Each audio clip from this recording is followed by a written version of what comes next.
Happy hump day. It's Wednesday morning. Mortgage One Studio, Russ Clark, Dean Weingart. And very glad to be here too. Where is my disclaimer? I don't think I have it out.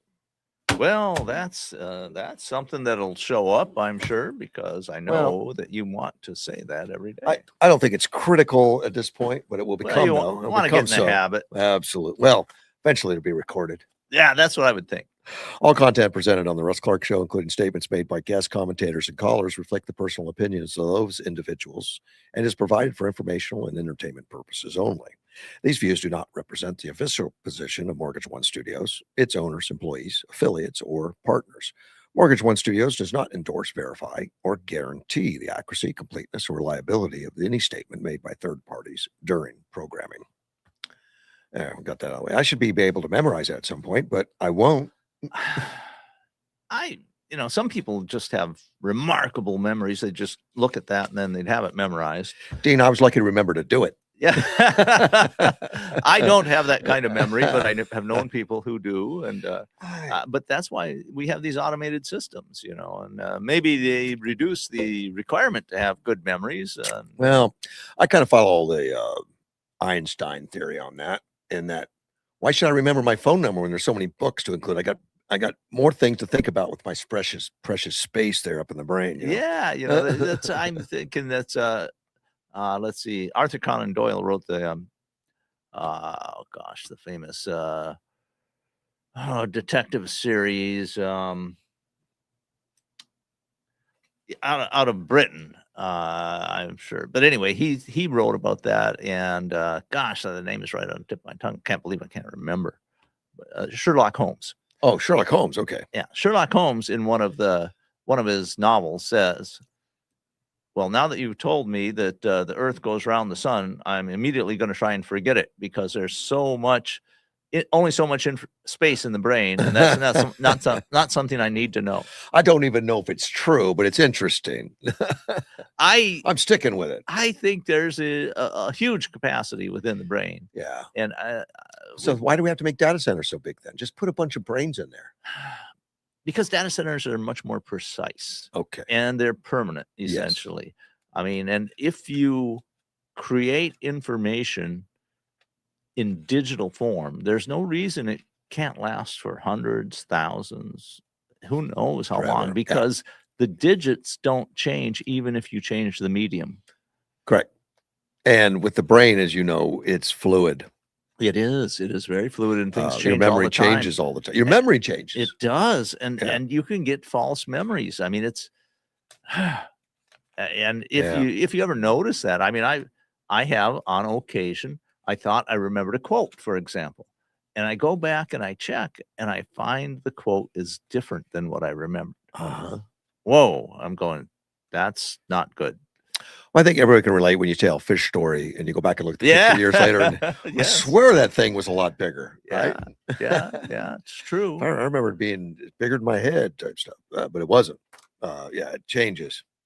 And, like I said, some people have extraordinarily good memories and are very accurate, call them photographic memories. And some people have it to an extreme degree, and others have partial, and it's a spectrum there. My memory's very good. It just doesn't last long. Yeah, well, then there's the whole short-term memory versus long-term memory. It's a complicated subject. Have you been to some of the memory care units ever? You visited?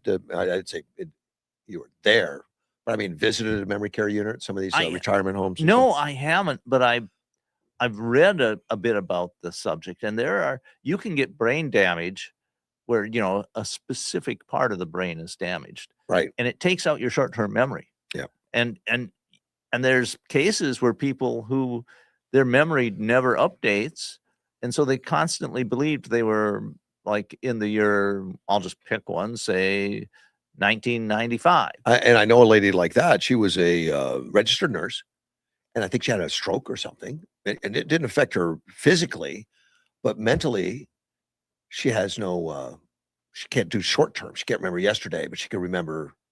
Yeah. When she worked for me at Napa, for years, and all her memories of that are very good. Right. She remembers everything about it. But what happened yesterday is a blur sometimes. Right. You know, And you can visit somebody like that and talk to them, and they may recognize yeah. you, and you have a good conversation, and you go out of the room, Yeah, come back make a a new half friend. hour later, and New friend the know, next day. Yeah. they don't remember anything from the short term. The memory care units, from what I've seen, though, with some of these homes for aged people, which we're probably getting close to that. Well, yes. older. Well, with luck, we all grow older. It doesn't mean you're going to have nerve damage and that kind of stuff. You're not destined for Alzheimer's. No, but a significant percentage of the population get it. I don't know what that percentage is But right now. I remember visiting when they first opened up some of them, and I went in to look at them and see what they were about. And they were decorated. I mean, the stuff, all the paraphernalia and everything was from like the 60s and 70s.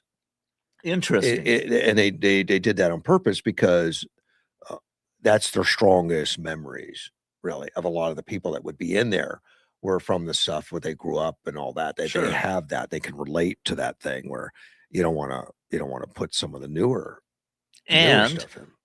that would change with time as the older people die, and then we got to get rid of that 1940 picture and put up a 1980 picture. Unfortunately, it moves on. But people were happy with living in, I guess, that time frame. I know so many people that think that their good days are gone. The good days are past them. The good days a memory of where, boy, it's so nice in the 50s. My mother-in-law, ex-mother-in-law, was like that all the time.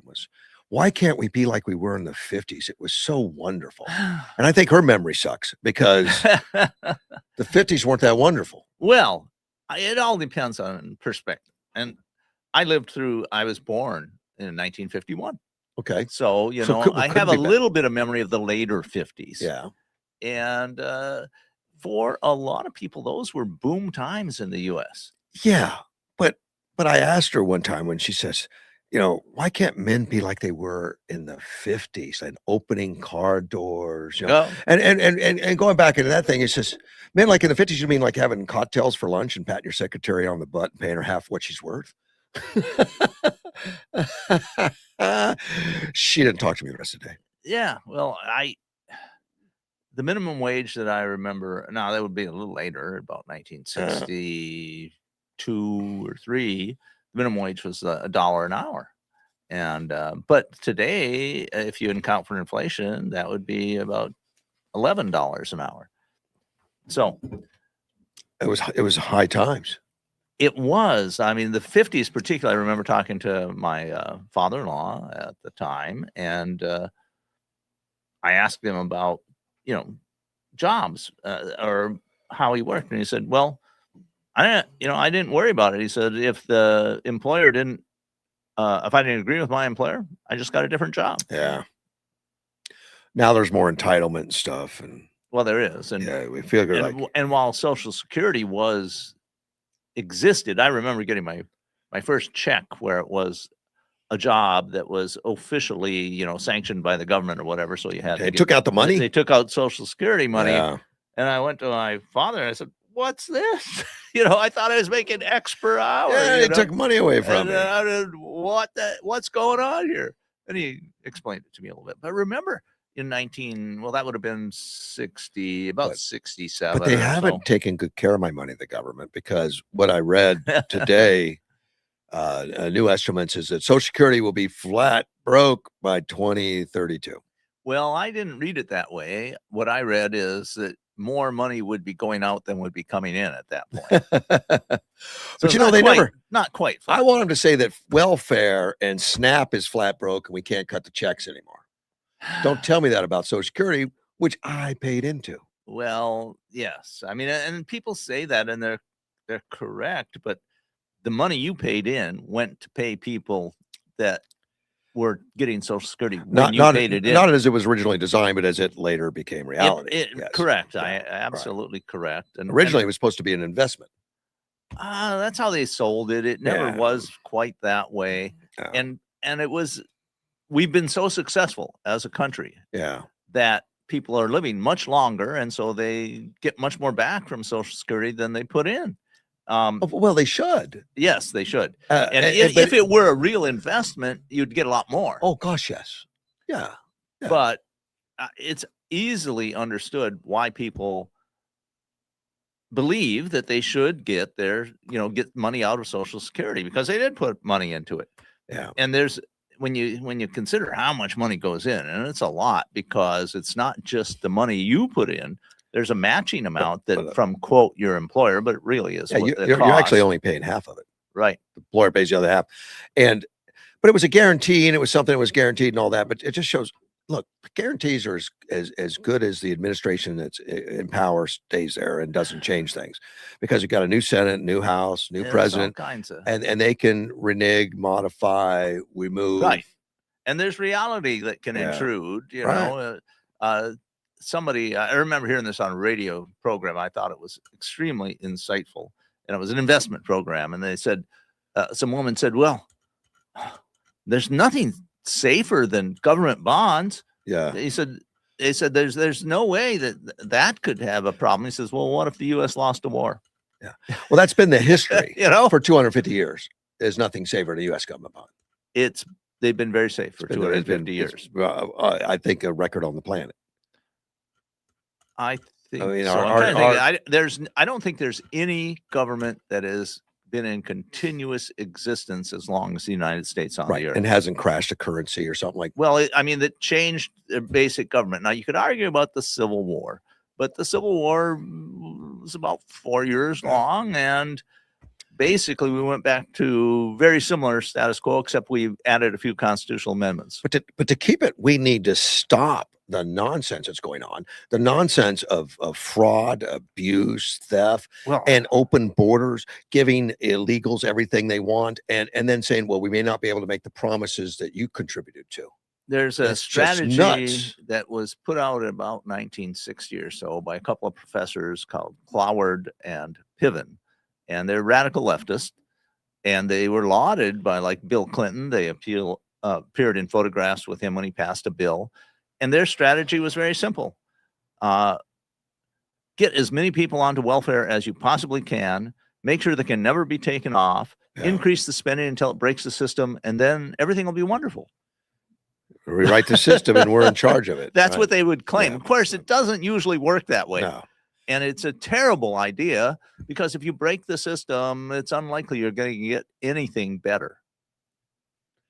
Well, I think almost certainly the result will be worse. Countries, and tell me where it got better after crashing. Let's see. Russia. No. I don't know. You could make a claim that the Soviet Union, after it crashed and basically dissolved and became the Russian Federation, you could say the Russian Federation was better, I think. That was kind of a reversal. That was a reversal, going back to where they were. Well, not really, but I'm saying they went away from the extreme communism of socialist communism that they had under the Soviet Union, but became a freer society, and things got better. And now Putin wants to bring the old band back. Yeah, I think.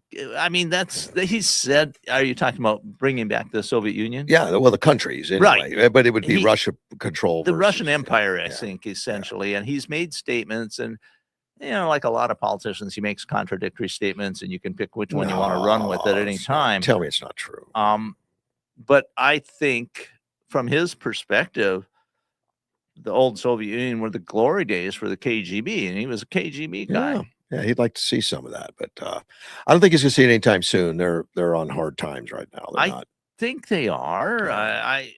The war has been hard on them. I don't think it's been as hard on Russia as it has been on Ukraine, but Russia is not doing great with the war, and it's having an effect on I think the people in Russia are feeling the pinch more and more as, like, gas gets a little harder to get in places. I don't know that Ukraine's any worse off today than they were 3 years ago. Well, you're right. I mean, 3 years ago, I think they may be, yes. They were 1 year into it at that point. Right. And I think they've actually kind of spooled up a little bit. Well, I think their ability to make war and to contain the Russian threat has improved. Yeah. But they've lost a lot of people. They've lost a lot of infrastructure. They've lost control of some land. I mean, you know, the amazing thing about the Ukrainians is they haven't lost. Right. You And know, well, and they they appear to haven't be capitulated. They haven't lost. stronger. They, you know, Finland. It's hard to say that Finland lost the Winter War, 1930. What was it? 39. I They might be a lost year off. property. They lost about, I think, it's almost 20% of Yeah. their area, but to Russia. they became a strong independent state. Oh, and then during World War II, actually, Well, Russia couldn't get in there. I mean, I guess that was World War II. You know, although the Finns don't like to talk about it that much, they actually had an alliance with Germany during World War II, and Germany helped the Nazis helped keep the Russians at bay from Finland.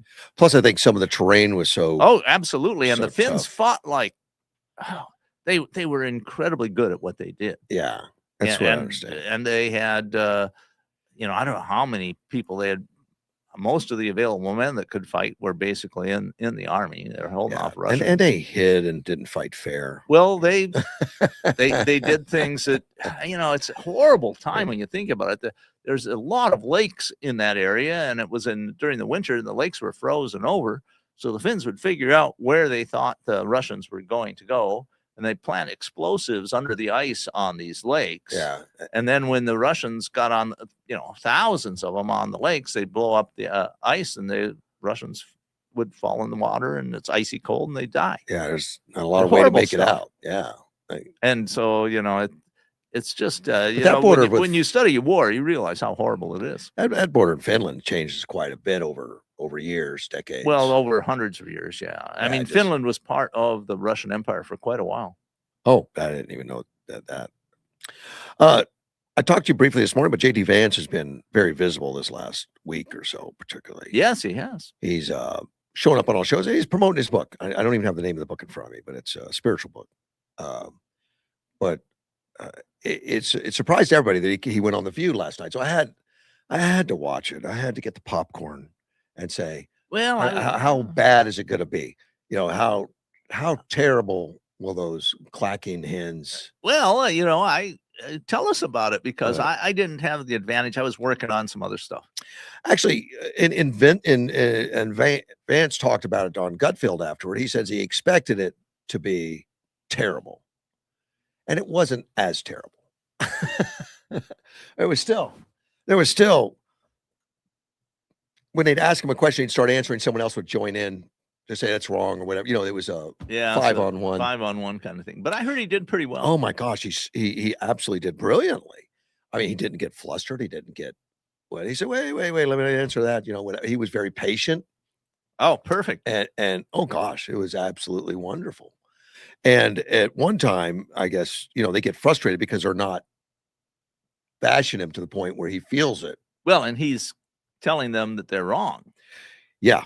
And they just throw little things out there like they always, well, you know, it's about the Epstein files or something like that, you know, and then what are you going to say to that? I read that he replied, well, you know, if you read the Epstein files, you find out that Epstein absolutely hated Trump. Correct. And but they also report to that. Well, but early on, he was his best friend, you know, that you know, like they were there, yeah. You know, an eyewitness to that or something, right. You know,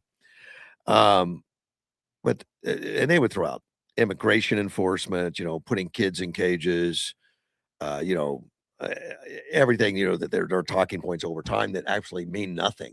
Right. And apparently he was good at countering that. Very good, because he would ask specifics, you know, and the worst thing for a liberal is to give a specific. Yeah. You know, you're just destroying the black culture. What in what ways? Can you give me an example? Yeah, exactly. You know, that kind of stuff. And he was smart about that. But he claimed that the Trump administration and conservatives are dismantling Black history, which that's an interesting concept. Wow, I don't even know how you do that. I don't know. I don't know if you got to a. I mean, it's not like we're the Orwellian, you know, system that 1984. If you had a group together on a discussion on how to dismantle it, that'd be an interesting conversation. You know, and there are groups that dismantle. How do I dismantle conservatism? How do I dismantle capitalism? And there's books written on those things. Well, destroying capitalism. And stuff. We have the the 1634 project is directly about trying to dismantle and change the American history. But in their mind, it's building the black, hit story back, which is not true. Well, It's not even factual, none of it. Right. I am. They're Yeah. trying to create a narrative that they That want. didn't exist. Yes. But Whoopi Goldberg was the one that finally, tried to push it a little bit because he wasn't getting excited. J.D. Vance, he was Okay. he was handling it really well. He said, "What did black people do to this administration that has allowed it to really stigmatize folks of color? And you know how hard it is. You have folks of color in your family. So when you see things like the Emmett Till stuff coming down, or tell them all kinds of removal of information of black heroes, how does that sit with you?" Which I'm not even sure what. Well, the whole start of it was an accusation. What did black people do to this administration to allow you to stigmatize us and all that kind of stuff? Which that's like That's when you like, stop beating your now wife. most people would not. Yes, exactly. But most people would not be able to handle that real well. Yeah. And his answer was brilliant. He says, "What exactly are you talking about? What's your actual point?" Yeah, good. I like that. She stumbled.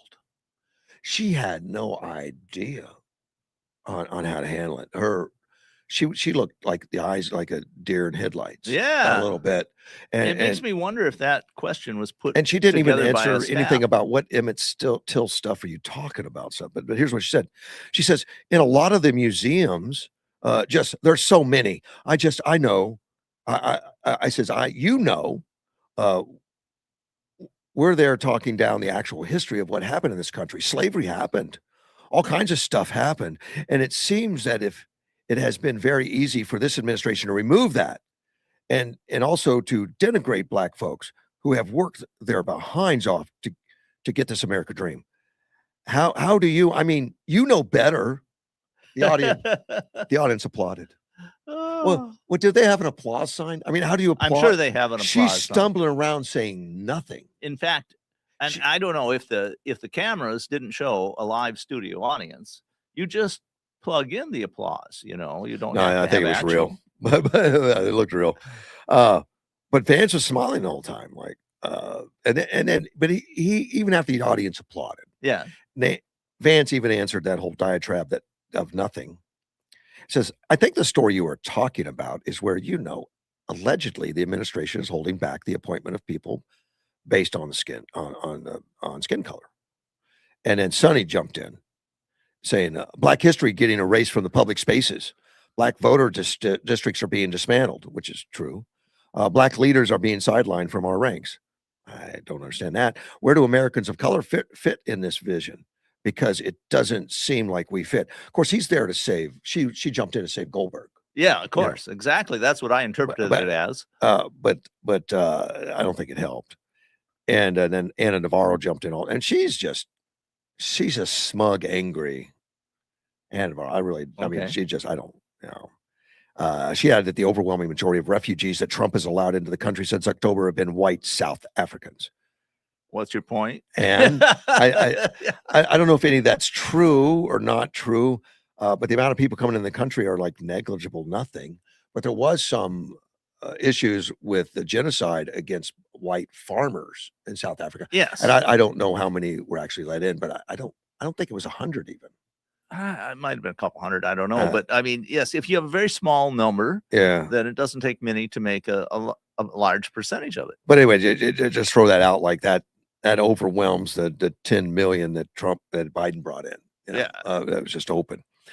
And he says, well, first of all, I'm very skeptical of that number because we have a lot of immigration pathways in the United States of America.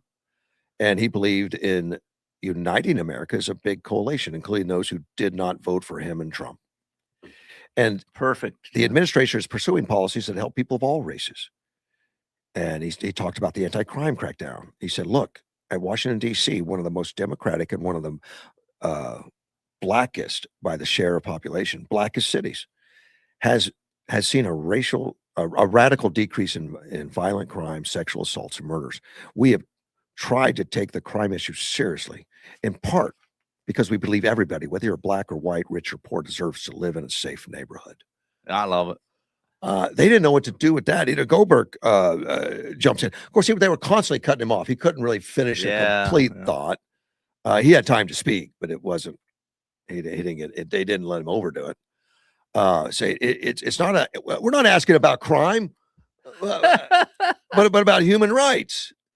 Black history has been erased from public spaces, according to Houston. Right after that, Black history's been erased. And Vance says, Black history is not erased from public spaces. Yeah, exactly. So Houston says, well, that is true.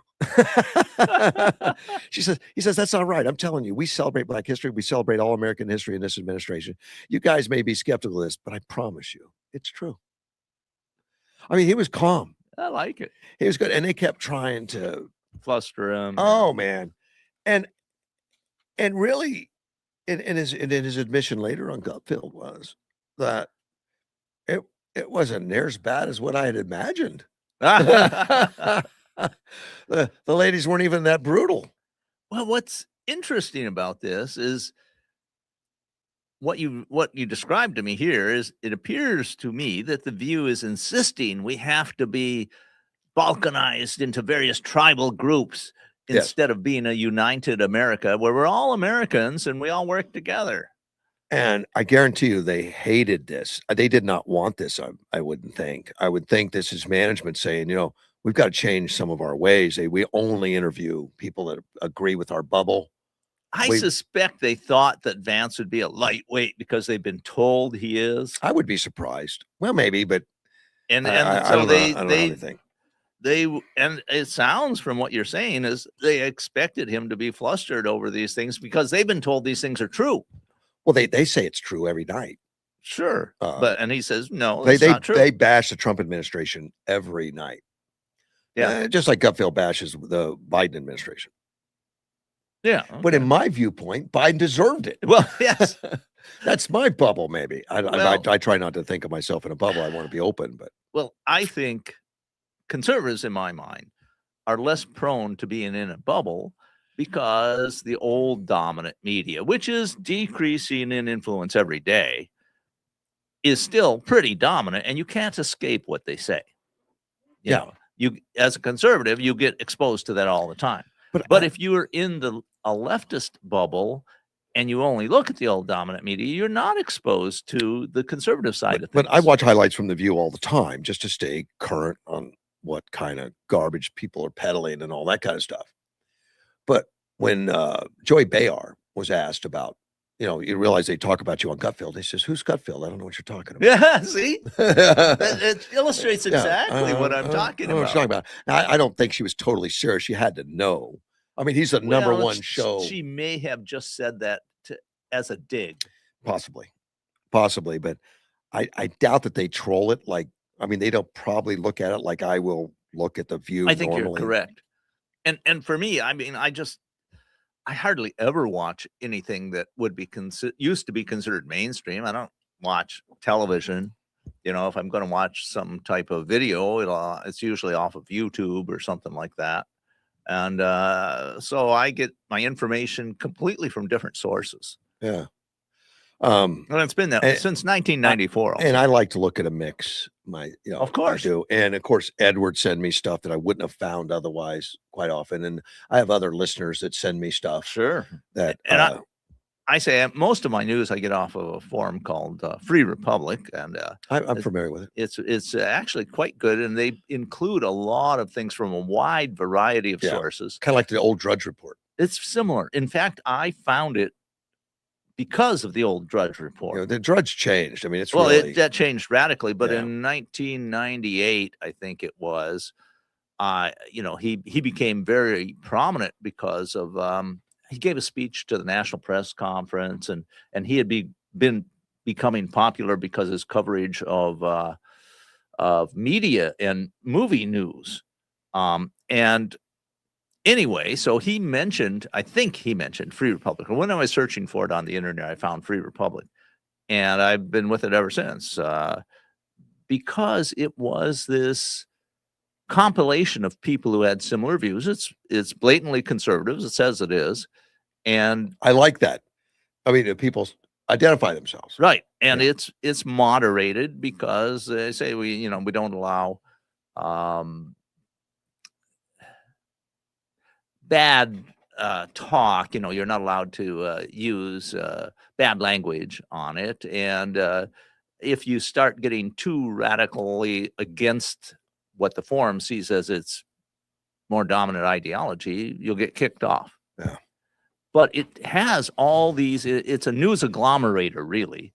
And so you can get access to a whole bunch of different news, and a fair amount of it is news that is from sources that are much more leftist than the source itself. So it's a good place to go and figure out what's going on. And what I love about it is that it's a running commentary.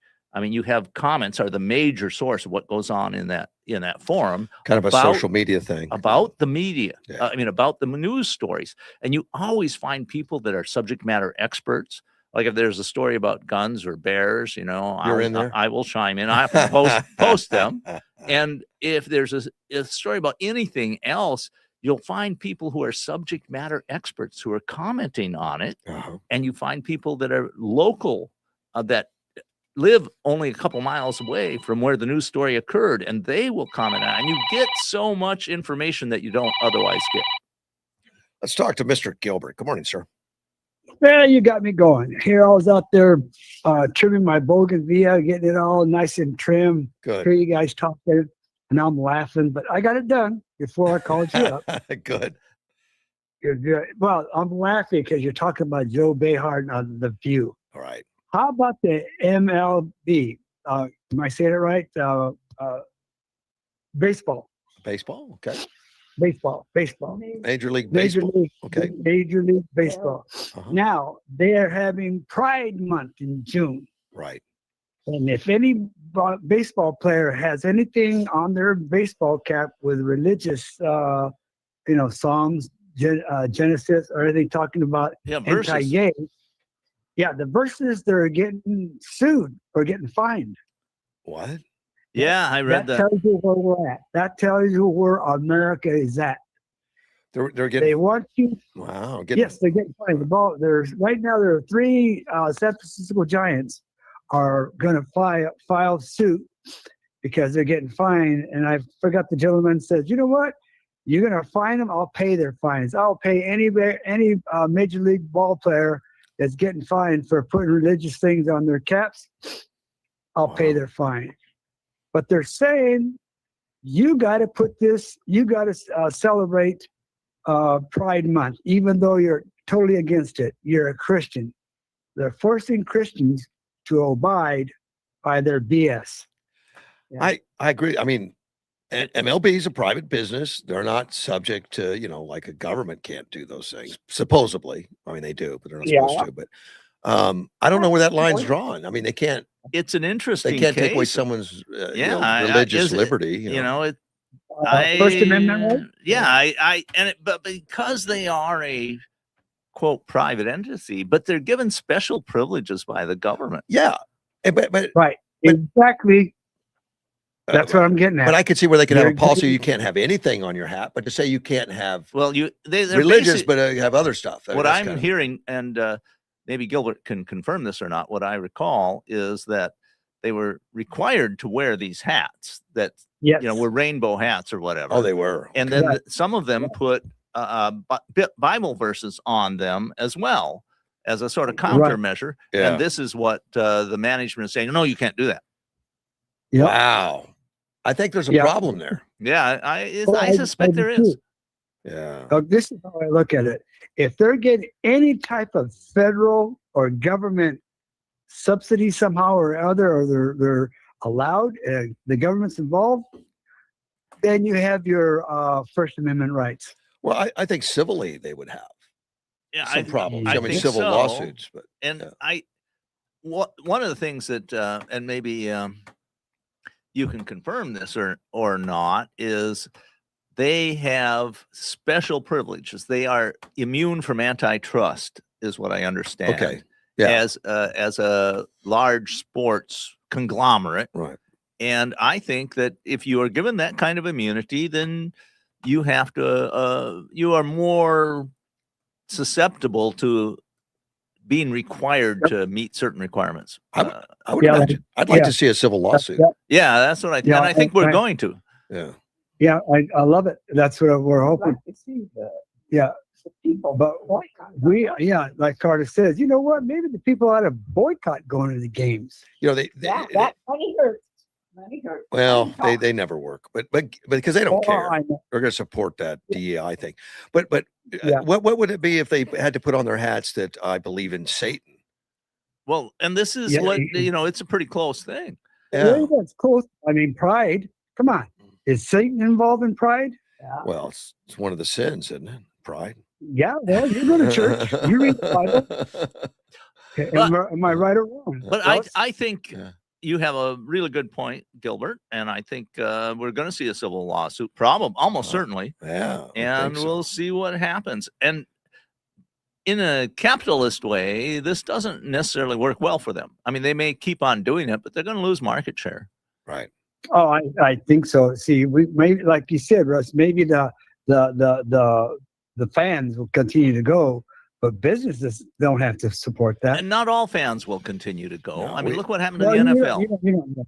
Yeah, well, exactly. They That's took what I'm hits, getting at. though. NFL took a lot of hits. Oh, they take a lot of hits. But we're talking about Jay and all that. Now, something like this, America's pastime. It used to be number one. I don't know if it still is or not, but Well, they they're used to have telling our guys. they used to have morals clauses in the contracts. Yes, they did. Yeah. Yes, I remember. Until Joe Namath came along, and you could wear pantyhose if you want. That's a Well, joke. there were reasons for that. Those were mannyhose. Mannyhose. I don't think they went out. I don't think they sold big. I think they flopped. But what I'm getting at is there's where our country and I can say leaders, because they are leaders of the American Major League Ball. Those Yeah. are leaders, and our leaders are saying, "No, you got to wear this." So again, leaders are facilitating this type of behavior. Yeah. I think thinking about our civil rights legislation, I think it specifically has clauses in there saying you can't discriminate against people because of religion. You would think, right? I'd have to look, but I'm pretty sure there's something in there. Right. And so, if you are telling Christians you have to do something that is contrary to what you believe, that's probably not legitimate. Yeah. But it's a thought that we need to think about it and realize where America is headed to, or where they want us to head to. I mean, Well, and I think this is where the Trump counter revolution is. We're trying to reverse a lot of that, and I think there's Yeah. some success. I think there's a lot of success, but then again, look who the VP was at the View, and look what they're trying to say and tell him. And we all know they're full of caca, but their narrative is there, loud and clear. We Yes. expose them. But Vance did very well in saying, He did real well. you guys are full of it, basically. I listened to him on Jesse Waters, and I listened to him on The Five. And the guy is so smooth. I mean, he is smooth. Russ and I were Yeah, discussing this he did morning. a good job. He did. And Rubio had been He getting did. all the headlines, but I think Vance picked up a tick or two. And I think we just have a much stronger bench, so to speak, than the left. I was comparing Vance and Rubio to Kamala and Newsom. there's really not much comparison. Well, Newsom wants to hang out with Biden Jr. Come on, what does that tell you? Well, it says that may go well in California. I don't Yeah, think it it goes goes- well nationally. Yeah, but you know what I'm getting at. Yeah, I do. It's funny, and poor Jay Leno with Biden. That had to have been a joke. I'm hoping that Jay wanted to expose him some more. Well, maybe that was the case. Yeah, that's what I'm thinking. But anyway, I Appreciate thought I'd tell you about Major League and what they're doing. Thank you, All sir. right, God bless. Appreciate it. Bye-bye. Later. So I asked my AI a question if the Major League Baseball players are forced to wear pride labels. And it said, no, they're not forced to wear pride labels, logos, or theme gear. Wearing team gear for theme events like Pride Night is 100% optional for players. If a player objects to wearing a pride-themed cap or jersey patch, league policy and team practices allow them to simply wear the team's standard everyday uniform instead. The policy has stayed in the spotlight due to recent uniform enforcement. Optional theme gear during Pride Night, players have the personal choice to opt out. For example, San Francisco Giants pitcher chose to wear the team's standard black and orange cap rather than the special Pride version. While players can choose which official uniform to wear, MLB rules strictly prohibit players from writing or adding custom messages to their gear. Well, if you have a choice and you don't have to wear it, that sounds to me So like, I think those guys got to pay the fine.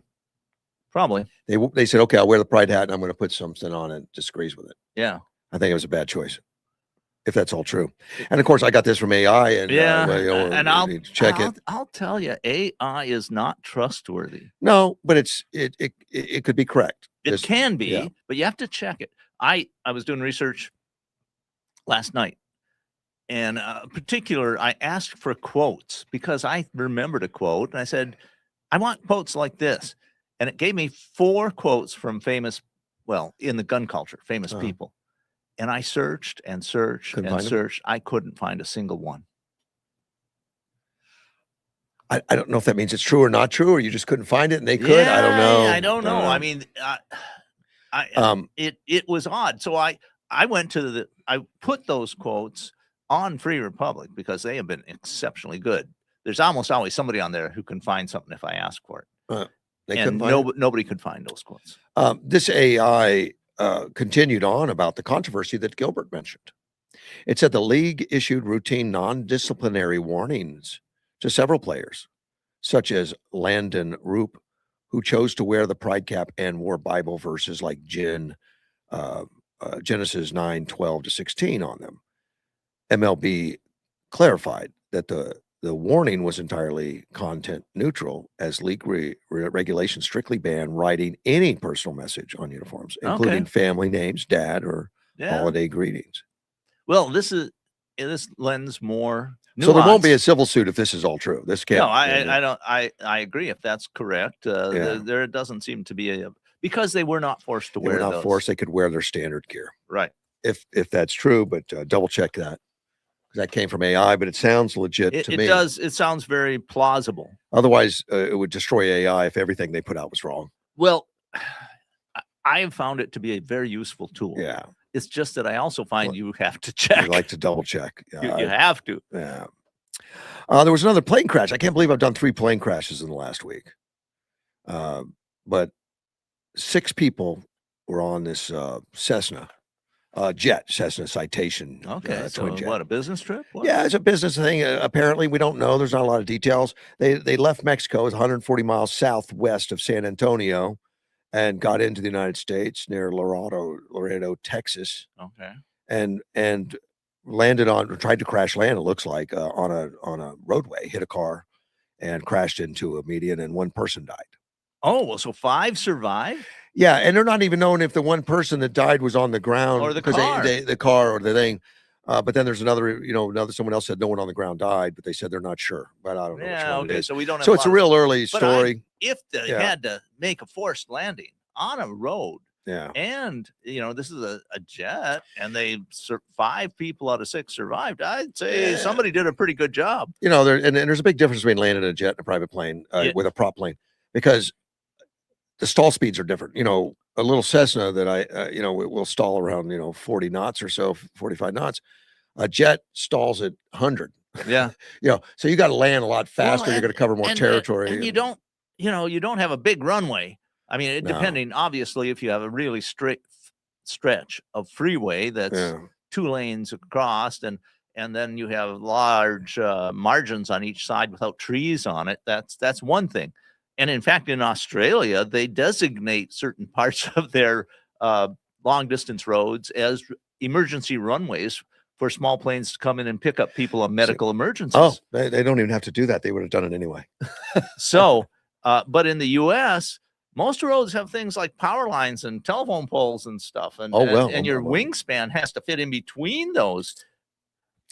Yeah, and yeah, when you lose power already, you don't have a lot of Options. yeah, well, not a lot of maneuverability like Right. you would when they're flying.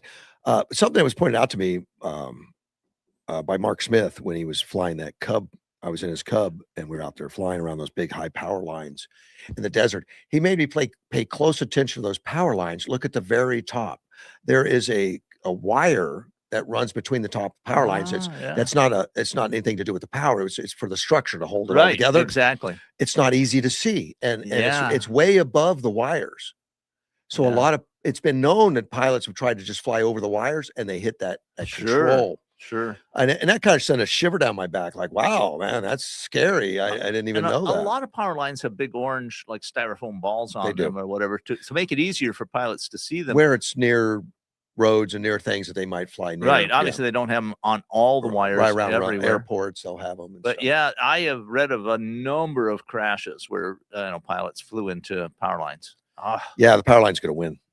I read of one, and I don't know if it's 100% true, but I read supposedly John McCain flew into a power line in a fighter jet. Yeah. And cut the power line, and Yeah. he was able to land just fine. But it was a big scandal. Yeah. It's supposedly in Spain, so maybe somebody can check. I actually remember hearing about that. Yeah. So, but a military jet is a lot tougher than most civilian or a planes. crop duster. Crop dusters. Oh gosh, they can hit one occasion, and I think they have a sharp edge on their tail or something that maybe so will cut it or something if that happens. Rather, but than they, they're light planes. They tend to be pretty light, crop duster planes, and they're not the turboprop ones.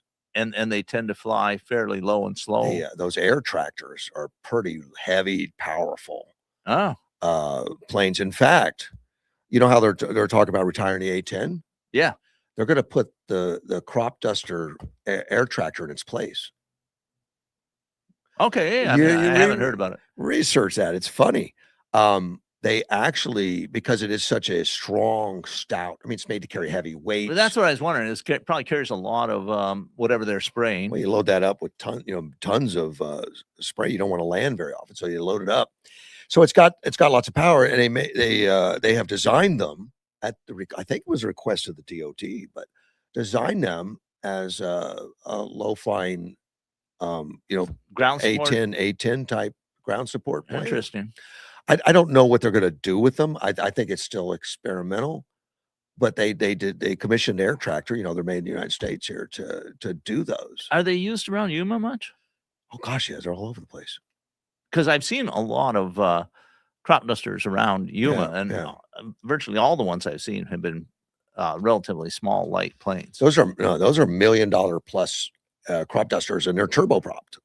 Okay, so very powerful planes. They're not fast, well, because their wings aren't built to be fast. So I'm suspecting that they're used on really large fields. Yeah. Because a lot of what I've seen on relatively small fields where they have to come down, spray for a bit and come right back, hop up over the power it's fun to watch them. And it takes a lot of skill. These guys are almost acrobatic at times. Oh, they are. I mean, you have to be very skilled because they have to turn around real quick. You don't want and there's a high attrition rate, from what I understand. I don't know what it is, but you're right. There's they're going to be more incidences with them than a normal, because they can't just do the absolutely safe thing. What they're doing is inherently got danger with it. Generally, and I've known a lot of crop dusters, but generally when they crop dust, they go out and inspect during the day. Oh yeah, to see that if nothing's changed, because they may have crop dusted the same thing last year, but then somebody put up a pole. Yeah, right. Exactly. And then they have spotters. Okay. They do have people out there that makes sense. Generally keeping an eye on things. Yeah, I remember I was GPS and everything out in the desert one time, and I saw these lights doing really strange things. Yeah. So I got out my binoculars. And, that's them. And it was a crop duster. That's but if I hadn't had the binoculars, it made a great UFO story. I think I would love to do it. Just looks like fun to fly the plane like that. It's kind of like probably boring after a year or so. I'd probably get tired of it. I'm reminded a little bit of street racing. It might be fun but dangerous. Maybe I think they do their homework. They know what they're doing. Oh, they do, but it's one of these sort of, you don't have a lot of margins. I think the DOD is going to save that company though, because I don't think they're going to sell as many air tractors now. These quadcopters They're not quad anymore. I don't know how many they are. Well, yeah, I think you're right. I think are out there. we're going to see drones doing it. Have you seen the ones that are doing the I have fields? not. They're around Yuma, and I've run into them when I'm on my bicycle running along the irrigation ditches and stuff. And these guys are out there with those things, and they're just amazing. And of course, Well, they're they all can be so precise. they're very precise. They don't have to fly by and go past and do all that stuff. Here's Mr. Andy. Good morning, sir. Okay, let's get a couple things straight. Good. That's an 805 air tractor that the government is using. I don't know which one it is. I know it's made. By, it's the 805. That's the big one. So you've seen that story and seen the pictures. Oh yeah. Well, they started the program 2 years ago Okay. because I like watching. That's the old Swift company, or the Snow company. I mean, is who built that. And he used to build the Snows. He started out with small airplanes, and he kept building them bigger and stronger. And then he designed the air tractor, the first one, and he weren't that expensive. I don't know that they're How big a plane are they? It's got a 52-foot wingspan. Okay. And good it's got the size. most powerful. Yeah, they're huge because they can carry up to 500 gallons of chemical. Oh, man, that's a lot of weight. I'm showing one That's to a lot of Dean. That's weight. an air tractor that's set up for Okay. agriculture For spraying. Yeah, for spraying. but those Now, are the very expensive airplanes. $1.2 million right now for a bare basic 805. Yeah. I mean, that's with no avionics or anything else in it. And we know avionics are not cheap, and they don't use flaggers anymore. It's all GPS. They make the first pass, they punch in the start and stop, and then it's already got the field measured in there, and it just goes back and back and forth. He knows he's got lights up on the front cowl in front of the windshield that tells him whether he's right, left, or dead center. And that's how they don't use flaggers anymore. I mean, very rarely. It So does strike. everything's. What with the military contract? Do you know any sort of armament? It's a two. That's a two-seater, and it can carry up to 6,000 pounds of armament. They're calling Mostly- it I just got a mostly- picture of it. It's an AT-802U. And it's Well, that's- basically an that's the air new tractor that's been designation. modified. Yeah. Okay. Yeah, It takes a fair two-seater. amount of modification, I think. It's got 2 passengers now instead of 1, and it's got Well, it's actually points. custom It's built. got some wing pods. Yeah. so it's a close support aircraft. Well, now. that's because that's very close to what it does with crop dusting. Oh, look at that one. Yeah. Well, it's highly maneuverable, and it does. Does it tell you what its knots an hour is? I don't see it. Russ has it, so maybe he can see it. No. Does it say what now? The How many knots the- it'll how- do? Oh no, Top- I'm not. top I just got pictures of it. but- top speed, cruising speed. Oh, they're not fast airplanes. No, they wouldn't be. No. Well, I mean, but the guys in Yuma that I know that fly them, they're saying, our cruise speed, it's about 160 knots. Yeah. Okay. That's I mean, That's not fast for a military. Well, but you don't need to go that fast. Well, If right. you're doing close ground support, you're sitting back there and you can hover out there for a long time, going in circles waiting for somebody to call in. True, for- but it also makes you a little bit more vulnerable. I'd still rather be in a A10. Yeah, I doubt me I too. doubt Well, this yeah. one has the armor that the A10 had. Oh, I also. I'll bet it has quite a bit more than you think. Maybe so. Yeah. Maybe so. All the glass is bulletproof if you read up on it. And what they've done with that is they've actually made it a bigger one than that. They're just not showing it yet. Yeah, well, I Like I say, it's suspect you're correct, but I think its real competitor will be drones. Well, drones are the big thing right now. I mean, I've been out watching the drones fly. Now the company Morris Ag Air down there on Summerton Avenue at 12th Street at my dad's old strip. They're the ones they have the Grumman ag cats down there. Used to have ag cats, and now they're all air tractors. But they had 2 drones, and then they bought 2 more, and they're training new crews to go out and run these things. Right. And they're kind of neat to watch because it flies once you get it up in the air for fully charged in the batteries, and it's full of chemical, which isn't a lot with these, but I mean they're pretty good size. Yeah, it does say They lift off, it does say the aircraft's cockpit and engine are armored against small arm fire. yeah. Yeah. And So, but I mean, And they have done a contract to buy 75 of them. Yes, That's a fair number of small aircraft. Yeah. Yeah, So Air Tractor has put on a new assembly building. yeah. Apparently 5 prototypes are accepted in the final stages of the procedure. They've already got them flying, testing them. So Yeah. Uh, It's, and like I said, not a lot of people have it's seen them yet. okay. I don't know how I happen to stumble Well, into you got to go to Texas to do that. Now that I've seen a picture of the air tractor, I think I have seen some around Yuma. You think? Yeah. Well, no, not the crop dusters he's talking about. The air tractor, yeah. Oh, the air tractor. Oh, Yeah, they're all because- over the place. I'm because talking about the the ones air- with bombs on No, them. I'm not talking. I'm just saying that I said that I didn't think I had seen them, but now that I saw the actual picture, I think I have. I think it's neat that pro- the military went out to Air Tractor, I guess, and asked them to dress one up. I think Somebody that's had a good cool. Well, idea. you'll probably see him in Yuma on testing Yeah. That makes at sense. YPG. That's common sense. That's what we do our good testing at.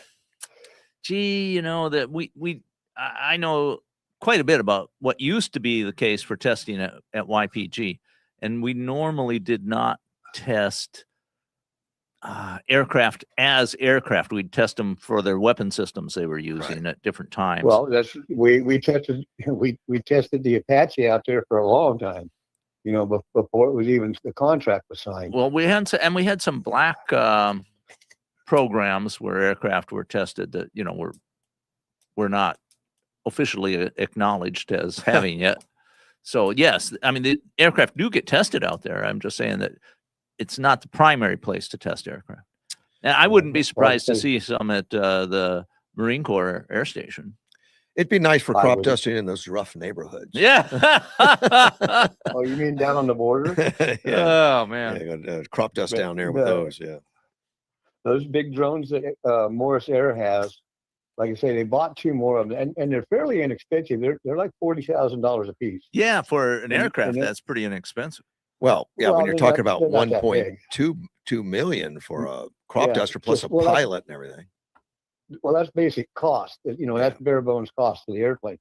But they, like I say, they got 2 different crews going now, two helicopters per crew. But the largest remote control helicopter out there right now is an R-44 Robinson. Oh, they have one that's remote control? Look! You got your computer out. Look up Robinson R-44 crop dusting. It'll show you a picture of it. And it's That's totally interesting. But no they've got it pilot. flying without a pilot? I didn't know. Yes, I didn't sir. know they could do that. That's pretty Well, I cool. mean, you look up the picture of it. I stay on top of this stuff, No, Russ is getting his phone out now. Yeah. Well, I want to ride on one. I don't think they'll I take think that- passengers. I don't think I think it'd be a little out of balance because I mean, if you know the R-44, it's not a real fancy helicopter, Yeah. but like I say, that's the largest one that they're flying now, remote control for crop dusting. I see it as a and crop it's so- duster. I don't see it saying remote control yet, but I haven't asked specifically. So how much do those run, I wonder? Oh, they're still $1 million plus. About $1 million. Yeah. But if you look it up, you'll see it. Yeah. Russ is looking 'Cause at it. we did this a couple months back, and I all I did is I just punched in what's the largest remote control crop dusting helicopter, and they came up with an R-44. Yeah. I said, wow. Yeah, it is. It's out there. I don't know if Yeah. it's is it for I- sale or is it testing? Oh Or is it- no, they're using it. They've got like 5 or 6 of them now. See, in Korea, in Japan, they're using ones that have an 18-foot rotor span remote control, and they will carry 90 gallons, which is a lot. I mean, our Bell 47s back in the 70s, we could only carry 120 gallons max. Well, this one only carries 110, the remote control one, and it can Yeah. cover up to 240 acres per hour. Yeah, but I bet the That's a remote lot. operators are a lot cheaper than a pilot. Yeah. Well, but they still have to be there because everything's programmed into the computer. The 4 corners of your field and what your setback's going to be for rotor clearance and everything else. Right. But they can get the chemical right down in there because they can go up to the corner, stop, rotate, and turn right back around in the same spot without having to get up in the air and go. Yeah, do that and so up and that over. probably cuts down on the amount of chemical, and it's much more precise. that you have to Been using use. but we use fixed wings to cover larger areas normally. Sure. But I remember, you still see it out there right now. You'll see one of the air tractors drop in over the power lines, go 250 yards, and pop up again. Yeah. It's amazing to watch. You got and that's where they're bringing the drones in. Saying, well, we'll do 2 passes all the way around the field, and then the air tractor doesn't have to quite get as close to the power lines. An R-44 is a very capable helicopter. That's a 4-passenger helicopter, and to make that correct remote control and just do crop dust, and they sell between 700,000 and 1.5 million, depending on the setup. Everything depends on what you want to put in. And it says its cost per acre is equivalent to that of the small drones. Well, there you go. Plausible. Yeah. And the thing is and that's if it has the gasoline engine. If it's got a turbine engine in it, then the price goes way up. Well, that might be the difference between 700 and 1 point. Yeah. 1.5. Well, you got on your turbines, you're just a little bit more finicky sometimes. You get a hot start and then you burn up impeller blades and stuff like that. I mean, but the main thing is they're getting bigger all the time. Yeah. But that's the most feasible, price wise, to build one like that and then prove it. Well, now all we need is some Tesla robots to to load it and operate the remote controls. No. And then we can sleep in. Yesterday when you were talking about Tesla yesterday, she was pretty good. You're gonna be just getting your Tesla to take me home. There was one that I was following, a red one over by your shop, and it said, "Driverless Tesla, be aware." And then it also said on Uber and something else, and all this funny stuff. And I'm going, okay, somebody's got a Tesla and had some stickers made and put on. Yeah, exactly. I'm sure that you're correct. And it had a baby on board sticker on the back of it and everything else. I was just laughing. I wanted to take a picture of it, but the guy was driving too fast. Yeah, pull him over. All right, buddy. I appreciate the call, Andy. Thank you, sir. All right, have a good one. I always learn something from Andy too. Yeah, that's some great insight there. Yeah, well, he grew up in the area, causing problems in every aspect of Yuma. No, there's no need to cast aspersions. Oh no, I was being gentle. Oh, okay. Yeah, but he's very knowledgeable, the agricultural industry and driving trucks, mechanics. He just can do about anything. He just doesn't focus. Well, bounces around, man. Yeah, well, they get people that are good generalists. Certified mechanic in Mercedes and others and stuff, and just never wanted to work in one place. Just wanted to be his own boss and work around and not wake up unless he wanted to. Well, and it worked out. He's still around. He's still around. Yeah, he's outlived all his doctors. Well, that's an achievement. Yes, it is. We've talked a little bit about the Southern Poverty Law Center. Yeah. About that fiasco going on with them giving money to the KKK. Yes. Do you know it's getting worse?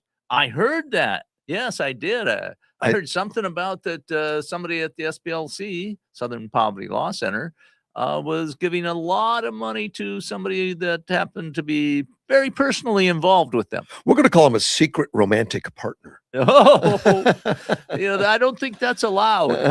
Yeah, we're allowed to do that. Oh, can we say allegedly secret? No, romantic? I'm saying it's not allowed for a nonprofit to have a secret romantic partner that you're paying money to? That they give $1 million to. Actually, they shared the money. Oh, well, that's even worse. Oh, it's worse? Yeah. Wow. Well, it was 1.2 million in donor funds to a confidential informant. That's what they're calling them. Normally, confidential informant don't become secret romantic partners. Well, I think it's probably the causation's the other way around. As a secret romantic partner became a confidential informant. Yeah, that's the way I'd work. At least according to payroll. Yeah, exactly. So, that's trouble, I think.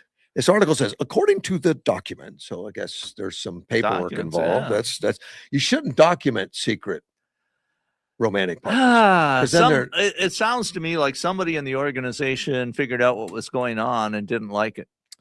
Says the Southern Poverty Law Center's intelligent project was in a secret romantic relationship with a paid field source who infiltrated a neo-Nazi organization known as the National Alliance at the direction of SPLC. The director reportedly shared a home with the source, so it wasn't just an occasional Yeah. let's be romantic for a moment. They shared a home and used a fake company to funnel charitable funds to the partner. Charitable funds. Is that charity to have a romantic relationship with this Well, you person? know, we've have to seen see. a lot of cases. I have seen where people at nonprofit organizations get paid large amounts of money, Yeah. and it's not illegal for like somebody who heads up a nonprofit to get paid a couple $1 million. Happens quite now- but if you're doing it to somebody you're romantically involved with, Oh, it gets worse. Okay, go ahead. A significant portion of the money reportedly ended up in a shared bank account Oh, used to fund their life together. well, that's So it paid- that's questionable. I think highly questionable. So it probably paid for the grocery bills and And electric. everything, you know, Who power, knows? rent. I don't know. Yeah, I who don't know. knows? Vacations, maybe. It says they used it together.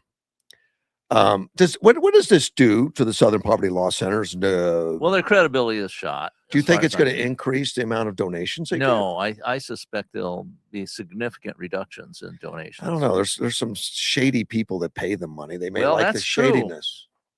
They may say, "Well, you need some extra to get through these lawsuits." There's hard times. Yeah, I don't maybe know. so. I mean, if I were, say, a friend of the Chinese Z or something, I might say, you know, they need some help. They're a very good organization for us. These evil conservatives are going after them. Yeah. Little thing like having a secret partner and having us pay for it is no big Wow. deal. No. Based on the details now on the indictment and everything, the person who would become director of the Southern Poverty Law Center's Intelligence Project, that was the official reportedly name, whatever, the financial transactions between 2015 and 21. Oh, So this thing went on long term. yeah, 6 years. They were keeping that Nazi organization afloat. Well, very plausibly. I Yeah. mean, most of these organizations are just barely managed to survive. And the SPLC bragged about lawsuits to destroy at least one of the organizations. So I would think they'd have a hard time unless they got money from outside sources. The document said the director at the time was a Heidi L. Burich, an extremism researcher who served in her role from 2012 to 2019. The shell company created by SPLC was known as Tech Writers. I think that's cool. You write Tech Writers because that's pretty common to have a lot of tech companies. No one looks into it. You don't want to name the new company Secret Romantic Partner Incorporated. No. Yeah. And I am pretty certain, well, let's say my belief is that during the Biden administration, they wouldn't be interested in investigating this kind of stuff. No. I think that's pretty obvious.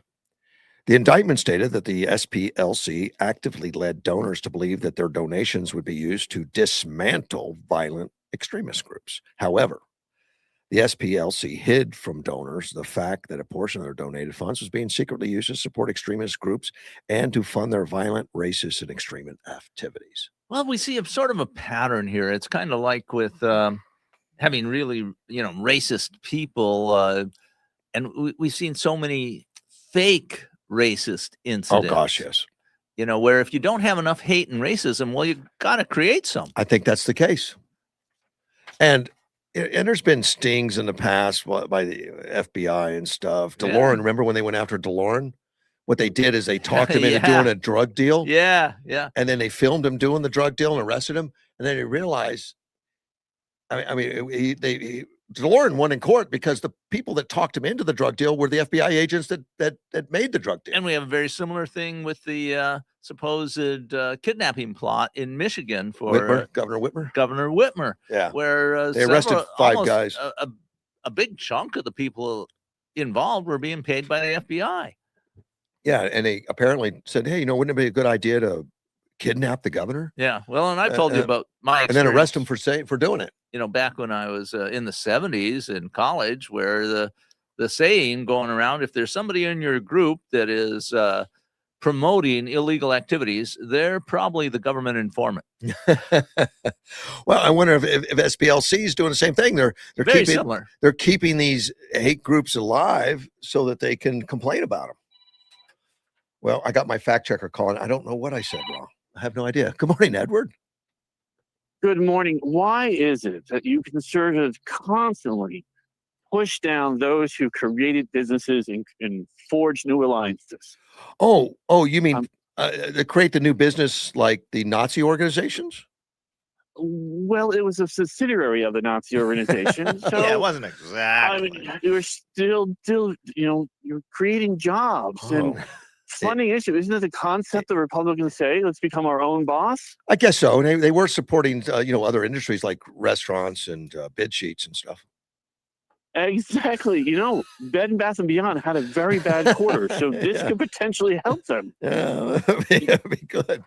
Yeah, I guess I'm bad about that. I'm not going to stop though. They're not telling the truth to their donors, Edward.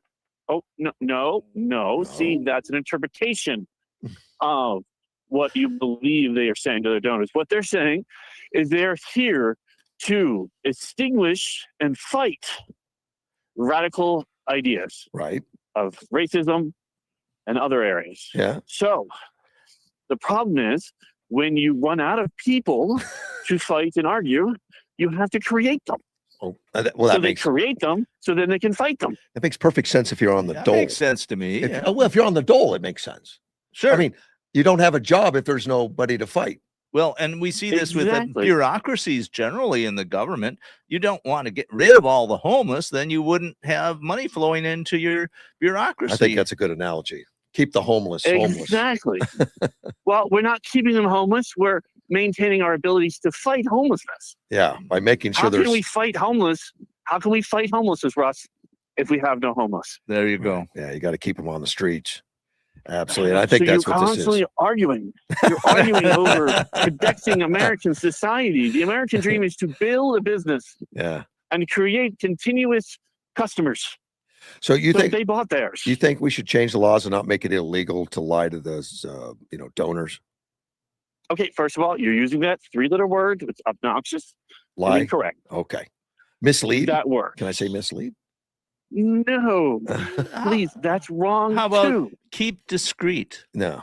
It's all part of the system. Ah. Yeah. I'm leaning towards keep discreet. Yes, I could work with that. But I'm thinking that they didn't misinform individuals. Yeah. They simply left out a section. Yeah. Yeah. Half truths then. They're not half truths. They simply forgot to mention that they're the ones creating the Nazis and the racists to begin with. Or they didn't think it was necessary to say that. Let me ask you a question. Do you when you buy a cake from a bakery? Yeah. Do you ask them what type of flour, or do they use flour in this cake? It's just assumed. Just Okay. There you go. so paid field sources are just assumed. I get the impression They're you were the assumed. paid field source or something. Excuse me. I would not be a paid resource. I would ask for a 1099 form. Okay, that'd be different. 1099, sure you would. I'd be a consultant. It strikes me that maybe Edward, uses some sources like this. Oh. Do you use sources, paid field sources, Edward? Paid field sources. I have no idea what you're talking about. Yankees. How about the Yankees? We see that Yankees game yesterday. Yeah, the guy There with was the the pride baseball hat. involved. Yeah, I know. so There's so concepts. I would take that as I'm pleading the fifth. I think that's what I take that. Well, that's you're much more familiar with Edward than me. I frankly, I heard you yesterday talked about Act Blue. Yeah. They took the fifth on the termination of counsel. Yeah. Well, isn't American opportunities a part of listening to your lawyer? Correct. Absolutely. And taking the fifth is legitimate. You can do that all day long if you want. And They did. I don't know. I guess that helps you if everything you say is going to get you in more trouble. Well, we've seen a lot of government officials do it. Hillary Clinton was great at it. Yeah. Yeah. I plead the fifth. Oh my heaven, that was in the past. Does it matter now? What difference does it make? I don't recall. Exactly right. Have you ever had to plead the fifth, Edward? Well, does home account? Yeah. I have to plead the fifth on a regular basis. I'm sure you're in court. I mean, you can't help but have legal problems when you're successful. They're going to come after you. Oh, they come after you for everything, and that's just my children. Yeah. They don't bother them, do they? No, they come after me. They come after they come after you. Yeah. Well, that's what comes from That's- providing a good education. that's being a dad, successful or not, doesn't matter. Yeah. Yeah. See, I think I prefer to fail. It's easier in life because they ask questions. Now, did you see Don? I mean, did you talk with Donald Trump when you were in the White House, along there with UFC or? Yes, we've chatted for a little bit. You did. So Yes. were you sitting close to him, or you just walked down there to find him?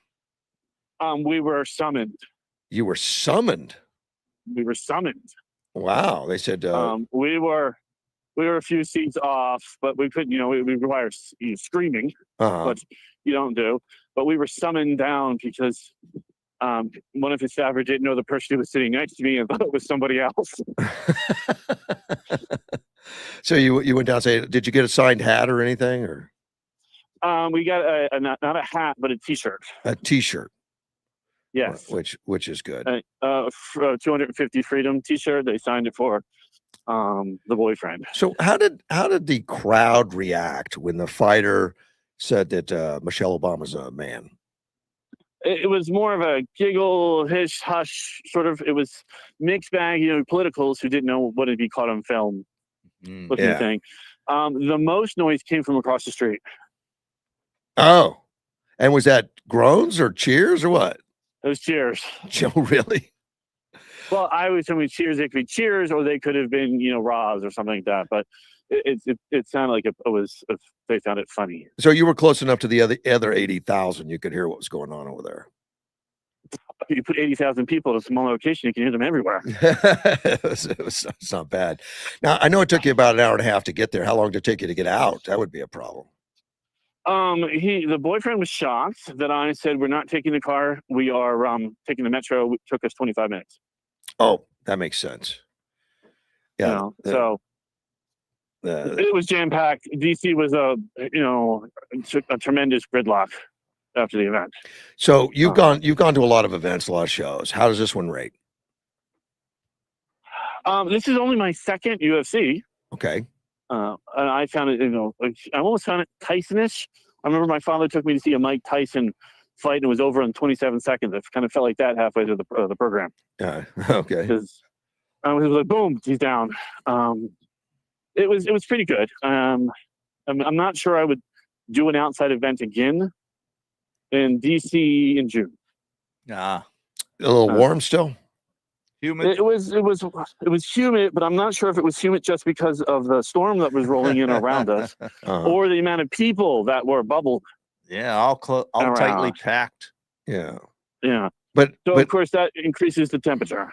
So were you aware of the attempted assassination attempts or terrorism attempts on the event when you went? Yesterday, I didn't know. No, I didn't know when we went there. Yeah. Because as soon as as soon as Madison found out in the news, she came to me, oh, this is why you took him.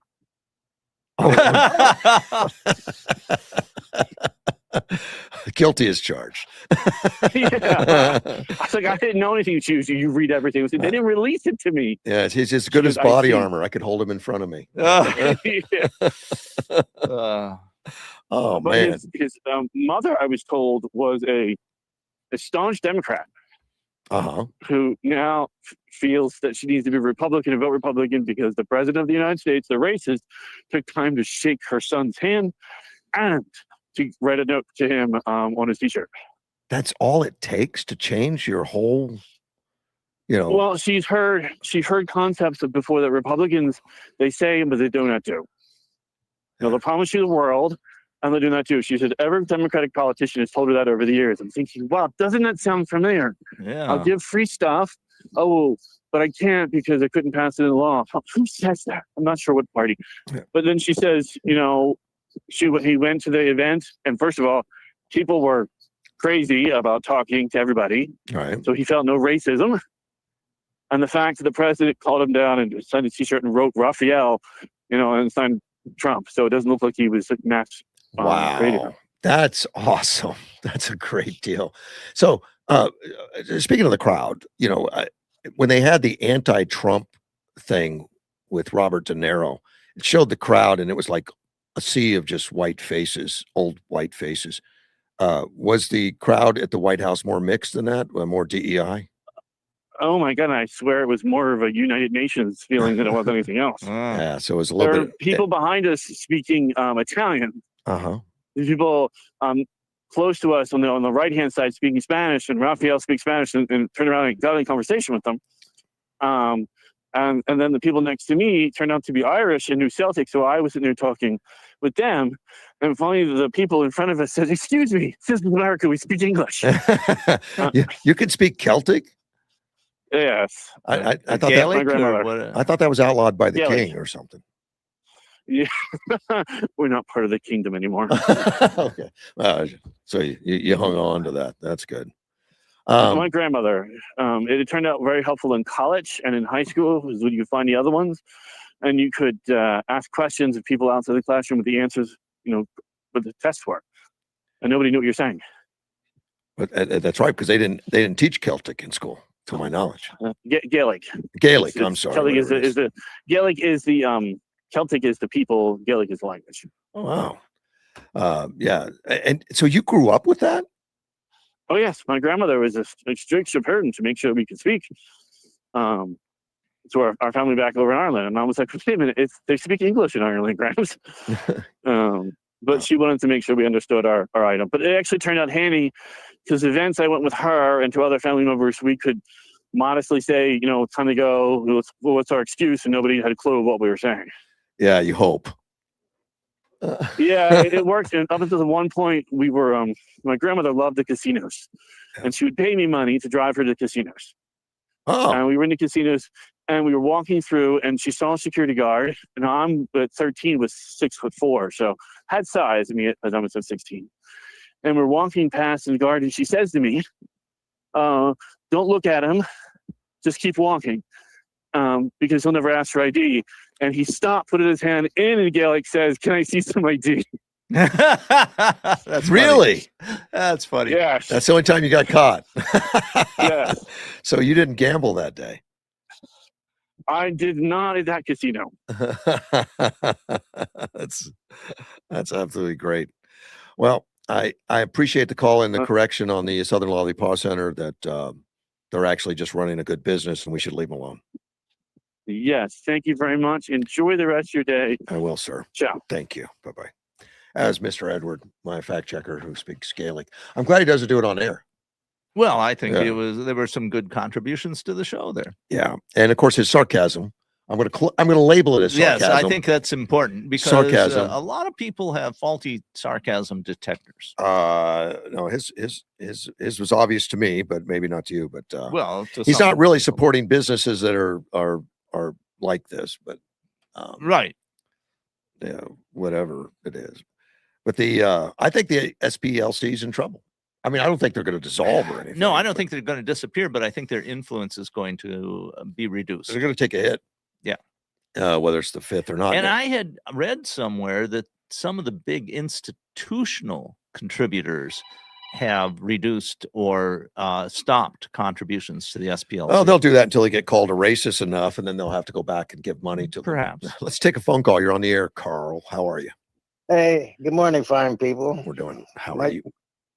My 2 cents for the day is I'm watching you on TV right now, and I'm behind your sign. I have a 560. You're the first one to notice. I've had it up for 2 days. Nobody's noticed. Nobody said. I bet many people have noticed. Yeah, but Carl, it's said something. Yeah, it's just an old sign for nostalgia. It's not active yet. Okay. That's okay. All. That's all. Well, maybe thought all of our listeners had some good news. No, not yet. But Carl, they're still diligently working in that direction, and I suspect good things before the end of the year. Well, that'll be nice. Yeah, well, That was my 2 cents for today because it's really kind of nice having you on the radio, my friend. I appreciate it, and we'll be back on it. I appreciate you, sir. Thanks. So that'll be we put you back on the be back bus. I'll be there. Take care. All right, buddy. Bye-bye. Bye. Mr. Carl. Well, somebody finally asked. Yeah, I know. I was. It's very nice that Carl noticed. I know Derek saw it yesterday. He came in and said, like, what's that all about? What are you doing? It's his building. Yes, and all that stuff. But his studio. He allowed me to decorate it, I guess. I put up a sign. Well, he's appreciative, from my old haunt. I think he's a civic-minded person. And I have no idea where the station is exactly as far as being the procurement or being back on, but I know that's the direction. And whether or not it still keeps the the KBLU call sign, I don't know. That might be part of the license. I mean, that's an FCC thing. I know it can change because we changed the other ones. Like when I first went to work, at KBLU, 105, 101 was the Jet. And then it changed to something else, and then it changed something else again. They kept changing. Did it change its call sign? Yes, it did. Oh. Let's take a phone call. Good morning, Sandy. Good morning. Dean's right again. I noticed your sign yesterday, and I even went to my radio. Yeah. I turned it on, dialed it to 560, and it didn't work. And then I called and talked to you guys, but I blabbed so much, I forgot about asking about the sign. Well, you had a great contribution. You did have a great contribution. And, I was playing with you a little bit by putting it up. And I thought the, just having the plain walls behind me were not good. So I said, well, I've still got that old sign. I'll put that up. Well, it might be good in the future. Once it happens, if you disappear, maybe people can go, oh, remember? Maybe he's on 560. Yeah. So, it's a throwback sign. Yeah. Anyway, Trump's trying to work with Congress to get things done. He really wants that Save America Act. I sent you something. Yeah, you did. But well, only 80% of the country want it. But Dean, I wish we had 80% of the legislators. We don't right. Exactly. We're struggling to get 50%. Yeah. I don't understand our side. It bothers me that a few of them can't see it. And Mike Lee, I think, is right, wanting to do that, the talking filibuster. Right. I think so. Maybe there would be more opportunities. And I don't know how much it would be shown on TV, but maybe with the C-SPAN, or I can't remember what that network is. I think it's people could see the discussion, and it might help more Americans to even like it even more. I think that's a good point. The Dems don't really want to go on and say, we hate what the America wants. We don't want what America wants. Right. Well, I mentioned earlier, I talked to somebody who's definitely liberal in their belief structure, left of center by a good bit. And I mentioned that the Democrats were blocking this requirement to have American citizenship ID enabled to vote in federal elections. And they said they'd never heard of it. What? They had no idea that the Democrats were blocking that far into the bubble? Yeah, I think so. And for that's people, because the media won't talk about it. The old dominant I've never media. seen. Well, I don't watch the media, so yeah, it's Jim Crow 2.0. I guess it's not really fair. I watch clips, but I don't watch any media. Exactly. Media. But you did watch clips of The View from yesterday. Oh yes, I did. Yeah. I did. I think Vance and I think brilliant. I shared some with you. Yes, how you did. know. Yes, you did. But Vance was really good. He is. Yeah. He is very good. Yeah. So I wish some of the points they said he could have countered all of them, but he's really good at choosing what's important, and you can't just and he keeps a smile on his face and he laughs, and I think Whoopi was even embarrassed by Anna. I can't remember her last name. Navarro. But Anna and the Sunshine gal, can't remember her name, but all their names like Joy, none of them apply correctly. No. Joy should be called Joy Less. Yeah. And Sunshine should be called, or Sunny should be called Sundown or something. Yeah. They don't fit. They're just not happy people. But he was happy, and he handled them. I really am disappointed in the audience, though. Oh, they bought into they cheered the for whole line. They cheered for Goldberg's rambling nothing, and applauded it. Yeah. Right, and it didn't even make sense. I saw multiple guys, like showing clips and talking about it, and they're all going like, "What is she saying?" Yeah, what does she this had mean? no idea, and so. Yeah, she was lost, and it's Did sunny. you hear it, Dean, at all? I read it, and I listened to Russ read it here, and it just didn't seem to make much sense to me. But it's sort of like our Kamala's word salads. You read them and you say, "What does this mean?" Yeah, it's worse when you see it in person. I think she lost her train of thought. It was almost like they had rehearsed ahead of time, because they're all saying, "Say museum, say museum." And maybe they took DEI out of the Smithsonian. Is that what she was trying to get to? Don't know. I tell you what she lost is she didn't have any facts. They're used to just throwing these condemnations out and slogans, and not having to have facts. And when Vance says, "Give me, explain that to me. Give me a point," she was totally thrown off. Nobody does that. Give me one specific question. One. Yeah. She's just like a lot of them. She couldn't give him one. Yeah. Well, they're just so hateful. Your guys are hateful. Well, and then she says, "Well, there's lots." And we're going like, "Okay." There's just so many. She said there's so many. Yeah, you're exactly right, Sandy. I mean, because it's been in my experience with other things too. You say, "Give me an example," and they can't come up with any. No, they just have the hate rhetoric down. But I am very disappointed in the audience. They're not. They're either not very bright, or they're just very propagandized. I think they live in the bubble, and they're just fascinated to be in the room with their heroes. Where's The View filmed or recorded? I don't know. Well, where is it?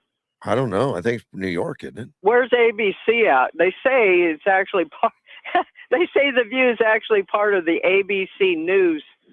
And when I heard that the other day, I just started laughing. Manhattan. Figures. Oh yeah, so they're in deep blue territory. Yeah.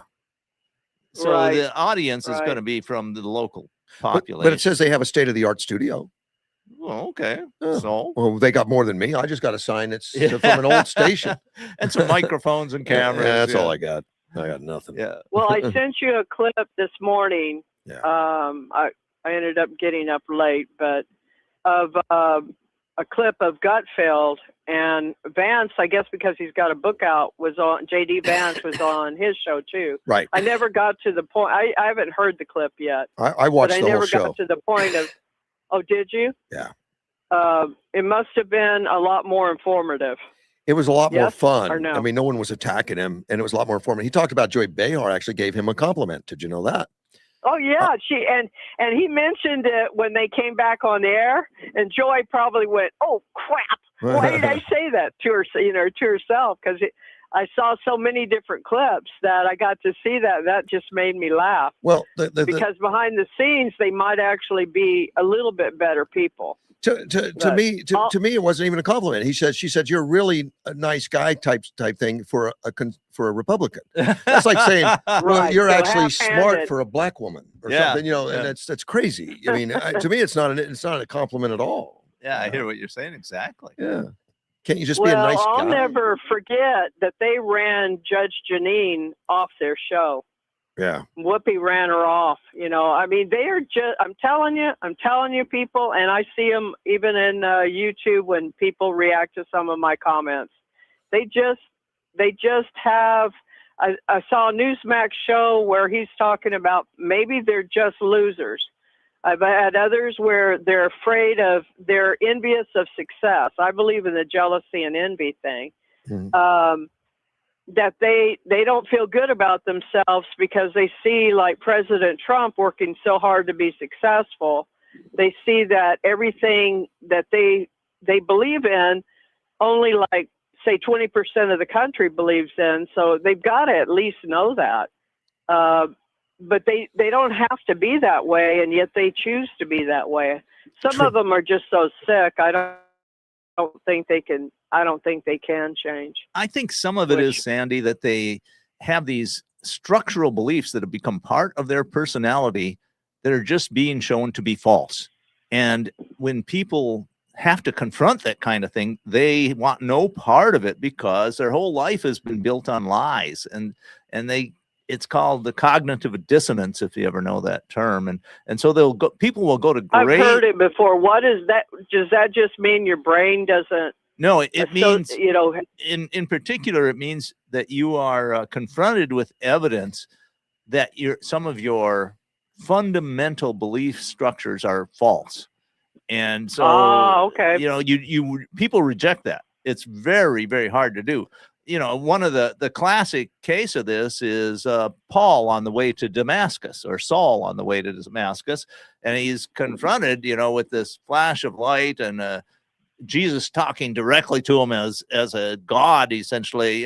You're wrong there, Saul. And he has to fundamentally change his whole belief structure. Took him a couple of years, though. Yeah, it's very difficult. Sat down on a rock for a couple of years. For ordinary people, so even for him, it was very difficult. Right. And so if you're confronted with that and you have any way of denying it, people tend to deny it. They come up with great conspiracy theories, anything, not to have to confront the reality. Yeah. Well, that makes sense. They asked Vance, how come from 2015, 2016, you were attacking President Trump? Fair question. And now you're his VP. And what he did to me, what he said, and I've heard him say this in the past, is he learned that the things he was reading, the things that he believed about President Trump were wrong. Yep. Yeah, exactly. And he had the humility to tell people that I was mistaken. And maybe that's what some of these Democrats need, is some humility. I agree. That's what I was thinking. I don't, Yeah, you're absolutely correct. It's hard if you have a really, if you have some kind of internal image of yourself as being absolutely right all the time, it's very hard to admit you're wrong. Yeah, like Edward. Well, they're actually liberals.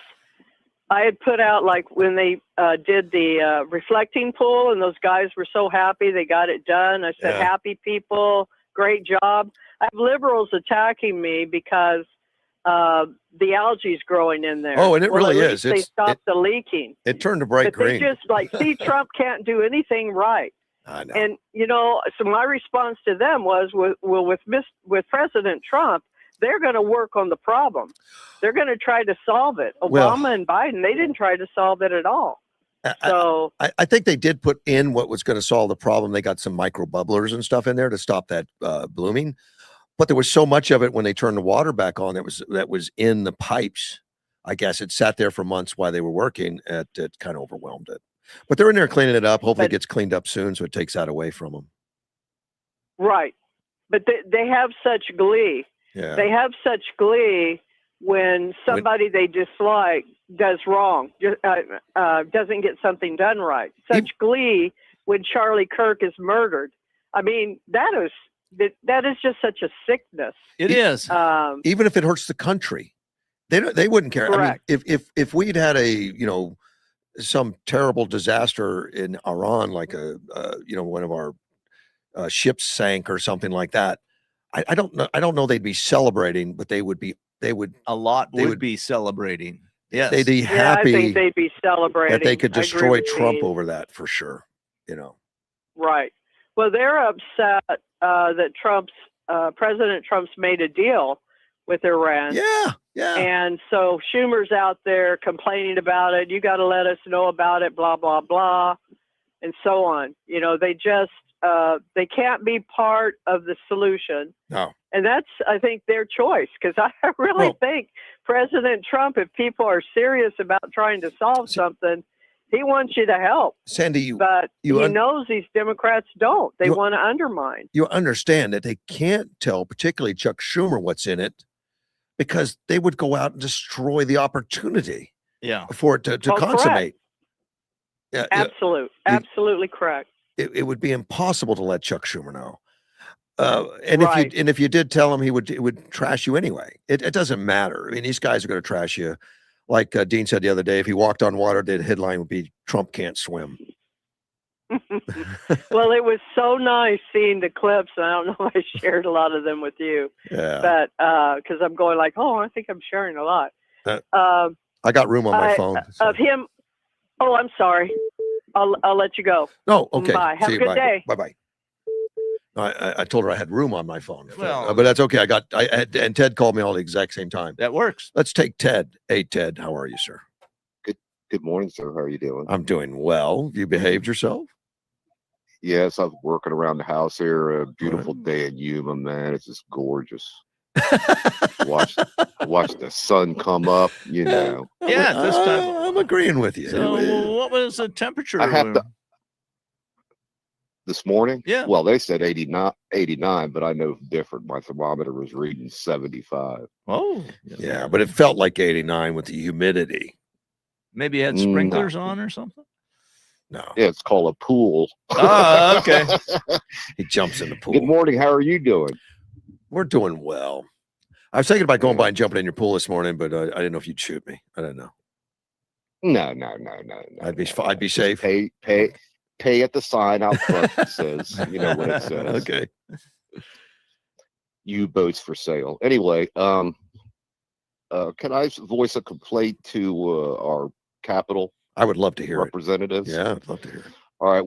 We have a moron up there. I can't remember his name, but he made a speech on the House floor against Donald Trump saying that what Donald Trump is doing is what kicked off the First World War. What college did he go? Moron you? He just did that recently? Yeah. Why we have a It was on Newsmax. It was on Fox News. Yeah. why we have a said that memorandum what of Donald agreement Trump- or something? Yeah. Kind of crazy. I got a memorandum of agreement. Well, and they No, got he to said it. that Hakeem Jeffries was on the mic yesterday complaining about the high gas prices as they're falling. Yeah. The guys are not smart. Ted, I agree with you. no, he's a moron. He's a moron. They all went to Moron U. I think it's up there in New York somewhere. Is that New York? Okay. Yeah, I think the Amish should have blocked it off so they couldn't get out once they graduated. But anyway, yeah, he had the audacity to think that in his mental capacity that what Donald Trump is doing in Iran is the same thing that kicked off World War One. Excuse me, I read it again. What started that? The Serbs finally killing the Archduke Ferdinand. I don't see Donald Trump doing that. Yeah. Yeah, I don't think it's a good analogy because so much of what happened there were so many interlocking secret arrangements that if you go to war, I'll go to war and I'll help you, and it just escalated way beyond what anybody thought. And part of it, a big part, was that everybody thought it would be a small little war, be over quickly. And it just kept building and escalating and getting worse and worse and worse. And part of it was I think the first war where you had really huge numbers of long range artillery and machine guns, and just killed huge numbers of people indiscriminately. They didn't care. They just throw that stuff right across. They didn't care. But poison gas too. He needs to be drawn out in front of the whole House by Johnson and reprimanded for that crap. Well, he's probably a Democrat. He was, you know it. Only John Toon might have the balls to do that in the Senate. Him and Donald get along like cats and dogs. Yeah. We're not going to change them though anytime soon. I don't know what rhetoric they're going to go to if this Iranian thing holds, and it's a big if. I mean, they still could screw it up. The next thing will be the Second World War, then Vietnam, and they just keep spouting stuff off. I don't think any of them graduated college with a degree in anything other than home economics. Okay. Well, we have one person who is a certifiably excellent historian. He is not in Congress anymore, but he did wonderful things. Newt Gingrich. He's still, if you look for him online, you can find him giving very precise and good analysis of current events. I think he's a great analyst. He still pays. Levine is my historian because he has a lot in the overall picture of this Yeah. country and his heritage He's of what goes on. he's an aggressive guy, smart guy. He was he's a lawyer. He worked for the Supreme Court and stuff. You know, he's been around.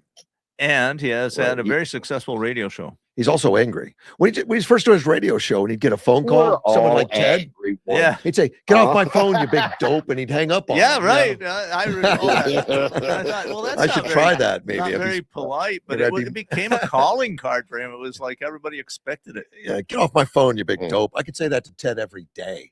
I It would just not makes me choose to do more that. loving of your attitude. But Levin doesn't even do that anymore. He's become a nicer guy. Oh, well, I haven't. He's stopped doing that. I'll fix that. Have you, Dean? Have you checked into Inner Arms lately? Say again. Have you spoken to anybody at Inner Arms lately? No, I haven't. Oh, okay. All right. Why are they importing Okay. something you're interested in?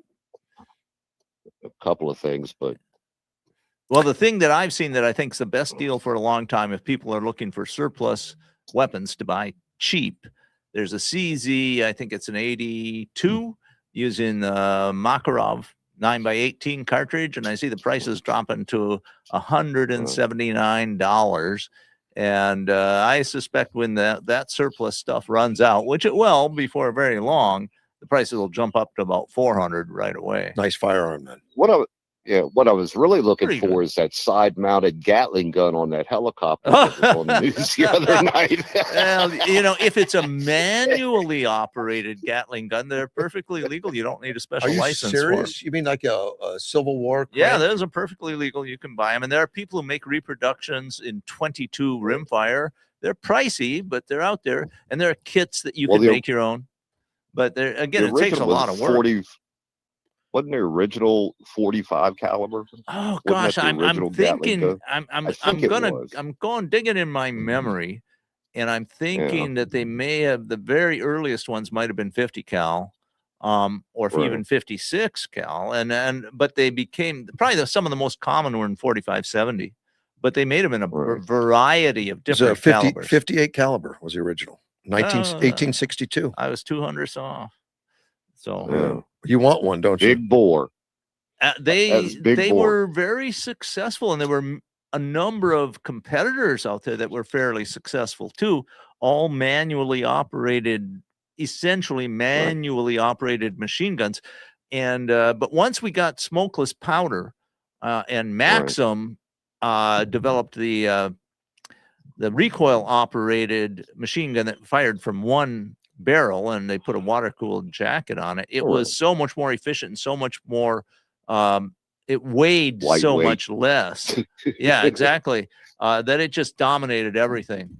There's a famous Yeah, go ahead. I could hear my grandfather whining about it, toting that through the Southwest when he was in the cavalry.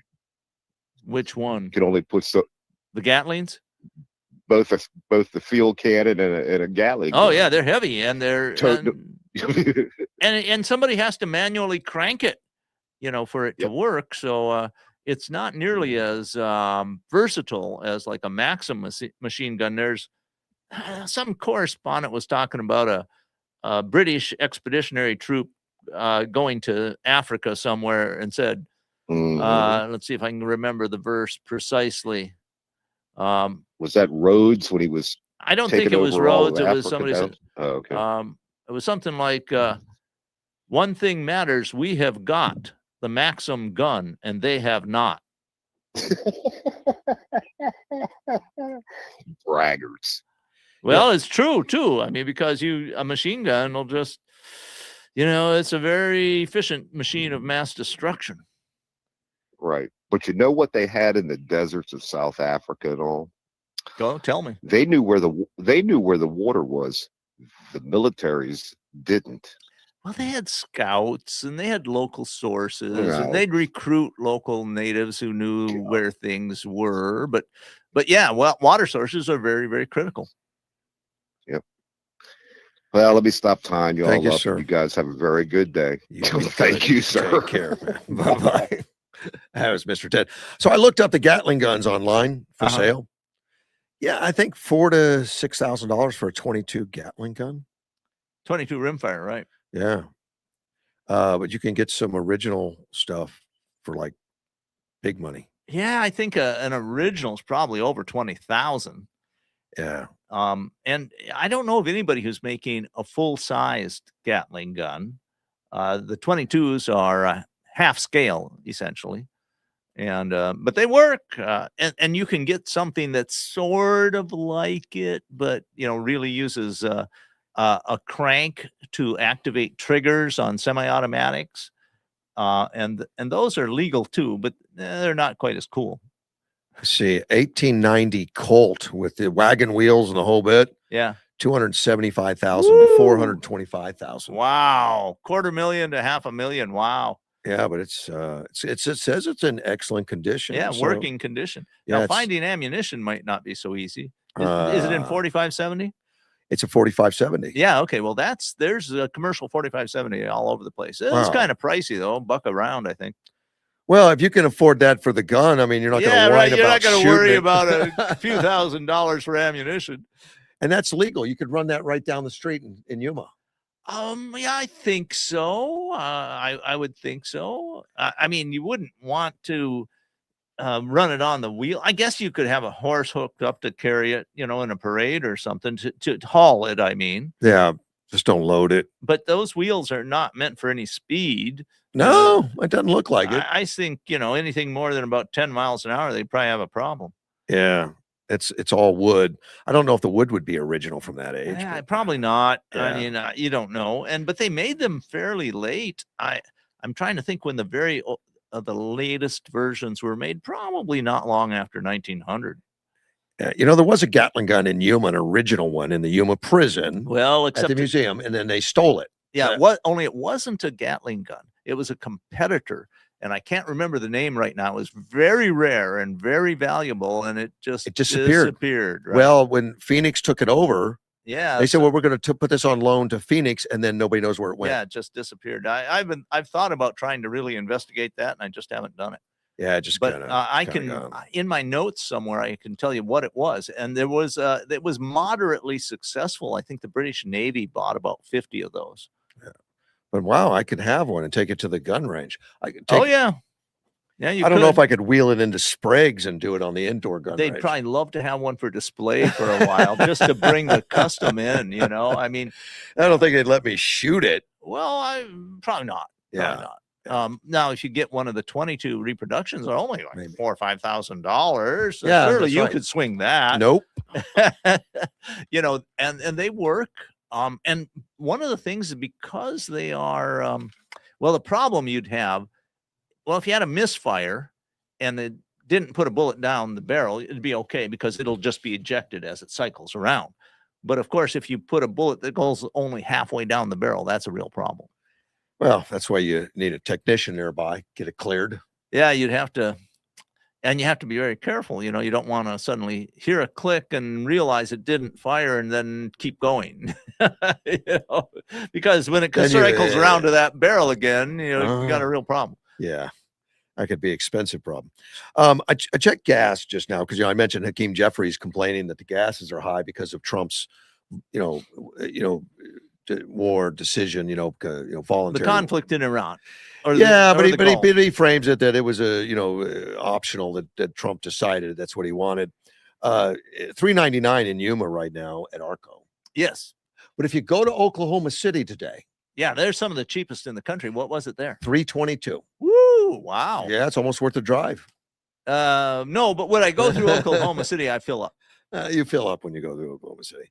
That's why I checked it. I knew it was one of the cheapest in the country. Yeah, it is. There are places that are as cheap, but it's one of the cheapest. I'm surprised it dropped as low as $3.99 so soon in Yuma, because oil, when it's cheaper, doesn't translate immediately to gas. It takes a while to refine it. Right. You're correct. And partly the reason they're higher here is because we get our fuel from California, is how I understand it. Brent crude 77.86 this Wow, morning. it's down to 77. Wow. Keep in mind, it reached a high. It was like 120, wasn't it? Yeah, it was close to 120 or maybe more. So that's a pretty significant drop. Yeah. And it will probably continue to drop, but we don't know. I think the regime in Iran is fractured, and there are different factions that control different parts of the IRGC. Mhm. And so it's possible that you're going to have some local commander just says, well, let's launch a missile at this freighter that isn't doing what we want. Right. And that might cause a whole bunch of people to Well, say, apparently we don't wanna go that's already gone on. I mean, just like yesterday. Yeah, I did hear. But it could be a rogue thing, and they're not going to overreact. Hopefully, God, we don't know. We don't know. I mean, but the potential is there for slowing down the traffic through the Strait of Hormuz. Right. See, the Edward sent me a note about the crude, which I got out there. It was down significantly. He also wrote, "Please don't tell people I'm against Nazis. I am thinking of running for Senate in Maine." apparently that does very well. You know, It does very Plattner well in won Maine. the primary, as I recall, by a large I was like majority. 70 some percent. Yeah, I'm thinking, wow. Well, I'm because really kind of surprised. well, he's a solid Nazi. He has the tattoo and everything. Well, you know, he's. I thought he maybe got rid of the tattoo. He covered it up, from what I understand. I don't know what covered it up means. Is that covered up permanently? I don't know. Or did he just put on a shirt? I don't know. I don't know. I don't know. I mean, one of the ways you can get rid of an objectionable tattoo is you just tattoo in completely around it so you can't tell what it is. Yeah, I don't know if he did that. He just said covered it up. I have no idea. But old girlfriends have come forward and claiming that he bragged about it. Yeah. You know, that he knew it was a Nazi tattoo, a prison Nazi type tattoo. You know, that's one of the problems of having a lot of old girlfriends. Yeah, they talk. Especially if you're running for office somewhere. Yeah. He says he's out jogging. God, he's such a health nut lately. And he forgot to charge his glasses. Charge his glasses? Well, because that's his internet connection. Oh, okay. You know, he has those. Yeah, you can have glasses that have that, and they maybe record everything that you see too. So he's seeking shelter till someone shows up and brings him a charger. That's nice. When you got that kind of capability, just say, "Bring me a charger." I don't know if he can.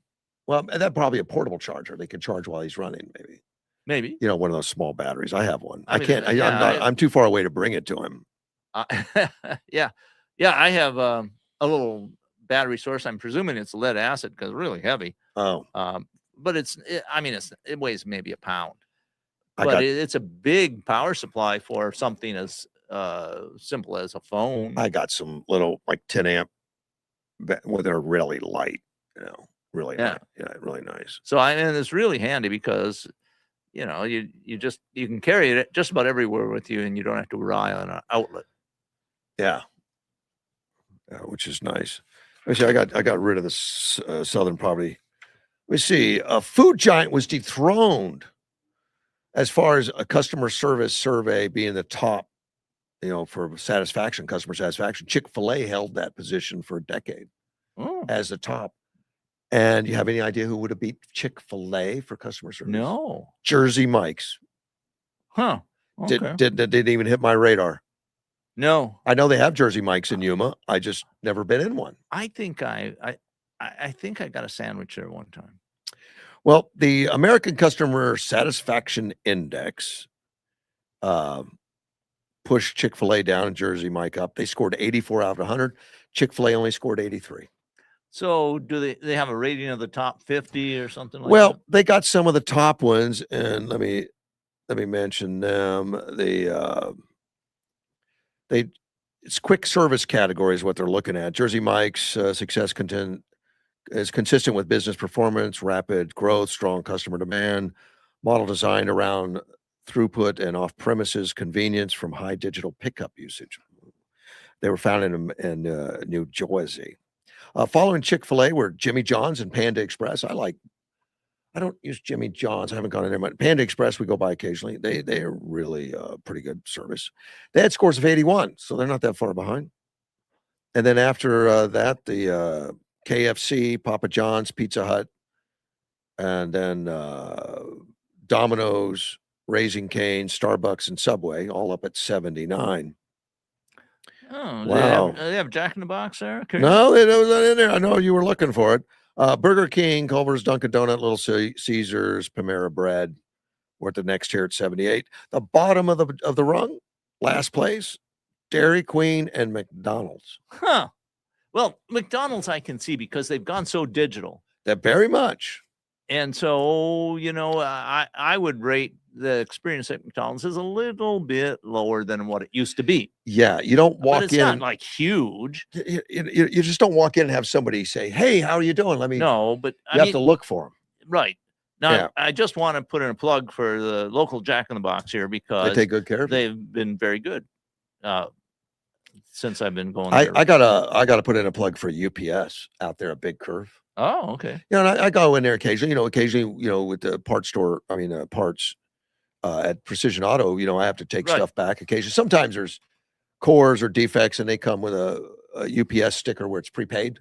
I just slap it on, take it over to them. I had to carry. I think it was a radiator, so it's a big box. Yeah. And they see this old guy walking across this, the parking lot with this big box, and the guy ran to the door to grab it from me. Wow. And I don't know if I felt good or bad about it. I'm like, you think I can't handle? I think it's the beard, I can't handle a big. You thinking I'm older than your grandfather? How can I carry a big box? But I did, and I was gracious and that they thank you. Well, let them have it. And That's I very will nice say service. the UPS store out in the foothills, I've used that a fair amount, and they've always been excellent customer service. But I asked him about it. I said, that was excellent. You run to the door to get my package. He says, yeah, we're all about customer service. He was just upbeat. Well, I always, of course, my policy is I always compliment them. Yeah. And then after a while, people like to be complimented. They like to be recognized for their service, and they will then go out of their way to give you even better service at another time. There's a lot of places I still go into that the person waiting on you look like their dog just died. Well, they're not happy. Don't want to be there. Maybe that, and it's just a fact of life. Some people, not everybody's life is continual sunshine like yours. Oh, right. I got that all the time. It's a continuous sunshine, especially this weekend swimming with the kids. Oh, 20 kids in a pool. I'm the lifeguard. It depends on the size. That's a lot of, man. That's way beyond what I would think would be reasonable. Oh no, we're completely unreasonable. Yeah. And their ranges from ages 4 to 15. Whoa, man, that's a big spread too. Yeah, and the water's only 8 foot deep. Yeah, well, could the 4-year-old swim? Did it have a shower? Like a fish. Wow, that's good. That's good. That makes me feel better. The shower end is maybe 3 foot or so. Enough to where he could keep his head out of the water by standing there in their stairs and stuff. Yeah. But he could swim from one end to the other. He could jump in off the deep end. Wow, that's impressive. Swim around.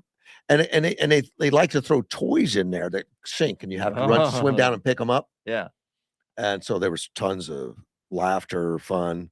A lot of people I know would be miserable at that, laughter and fun. How can you laugh when President Trump is in power? Don't you understand how much life sucks and you're laughing? Yeah, there are people like that. There are. I run into them occasionally. I do.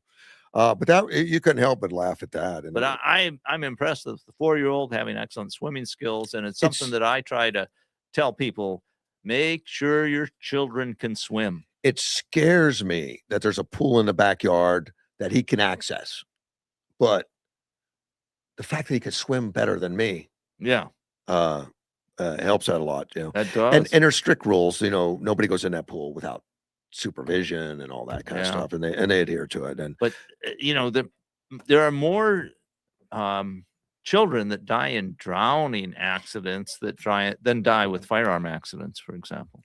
I would assume so. Oh yeah, and it's a Yuma, Arizona. All of Arizona, we have a terrible, yearly, reports of drownings, accidental drownings. Sure, it's just part of the deal of having pools, and it doesn't take but a second. It's surprising. Yeah, it a little bit of inattention, and it's tragedy can happen so fast. Yeah. Edward says there's a lot of paperwork had you died in or near the store. Oh yeah, at UPS. So it's in their self-interest to make sure that you're not carrying a heavy package. Now, that's Edward ruining my day again. I thought they liked me. Well, they didn't want you to die. That's a good thing, isn't it? Well, he puts a different spin on it. I Yeah, just thought yeah. it was great customer satisfaction, not let's get this guy out of here as soon as we can so he doesn't drop dead Well, on me. the two are pretty close. Wow. I'm disappointed in both of you. I mean, in a capitalist society, you want to keep your customers alive.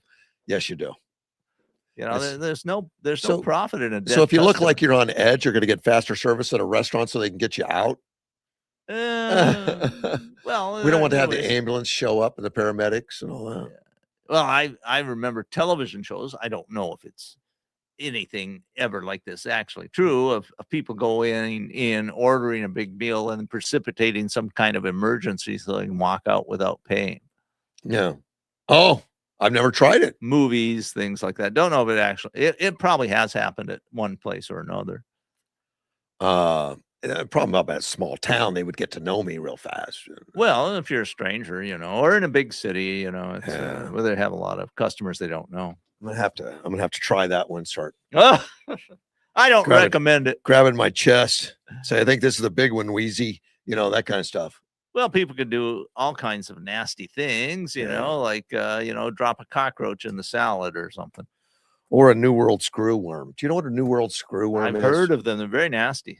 Well, it's a fly, but the larvae Yeah. is what. And I got to explain myself a little bit, but this that was eradicated in the United States 60 years ago. We didn't have any more screw worms, Right. and it's changed now. They've been We're getting reintroduced. some coming back. Yeah. They're coming back, and it's returning for the first time now, probably from Mexico.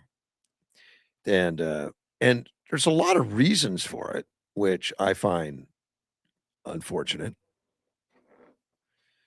Let's see. Edward says, I give my children a firearm while they swam. I don't know why you would do that. It's Self- really, I don't know self-protection? if you've ever tried it.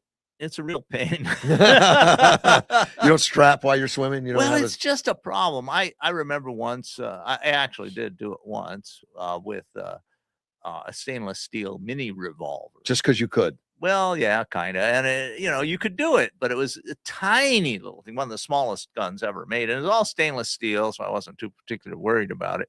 And you can, the military has to operate in all environments. So there are people that routinely take firearms into the water with them. See, Edward thought he was joking. Now you're coming up with real scenario. Yeah, subject matter expert, There you go. The screw worm, though, the reason it's a problem and the way that it flies work is they have maggots and stuff. They spawn maggots, and same thing with the screw worm. But they do it on open wounds on animals or people. Open wounds is where right, not dead animals or anything. It's live. Well, then So it gets into the cattle, and it can kill the cattle, and it cause all kinds of problems. It can kill you.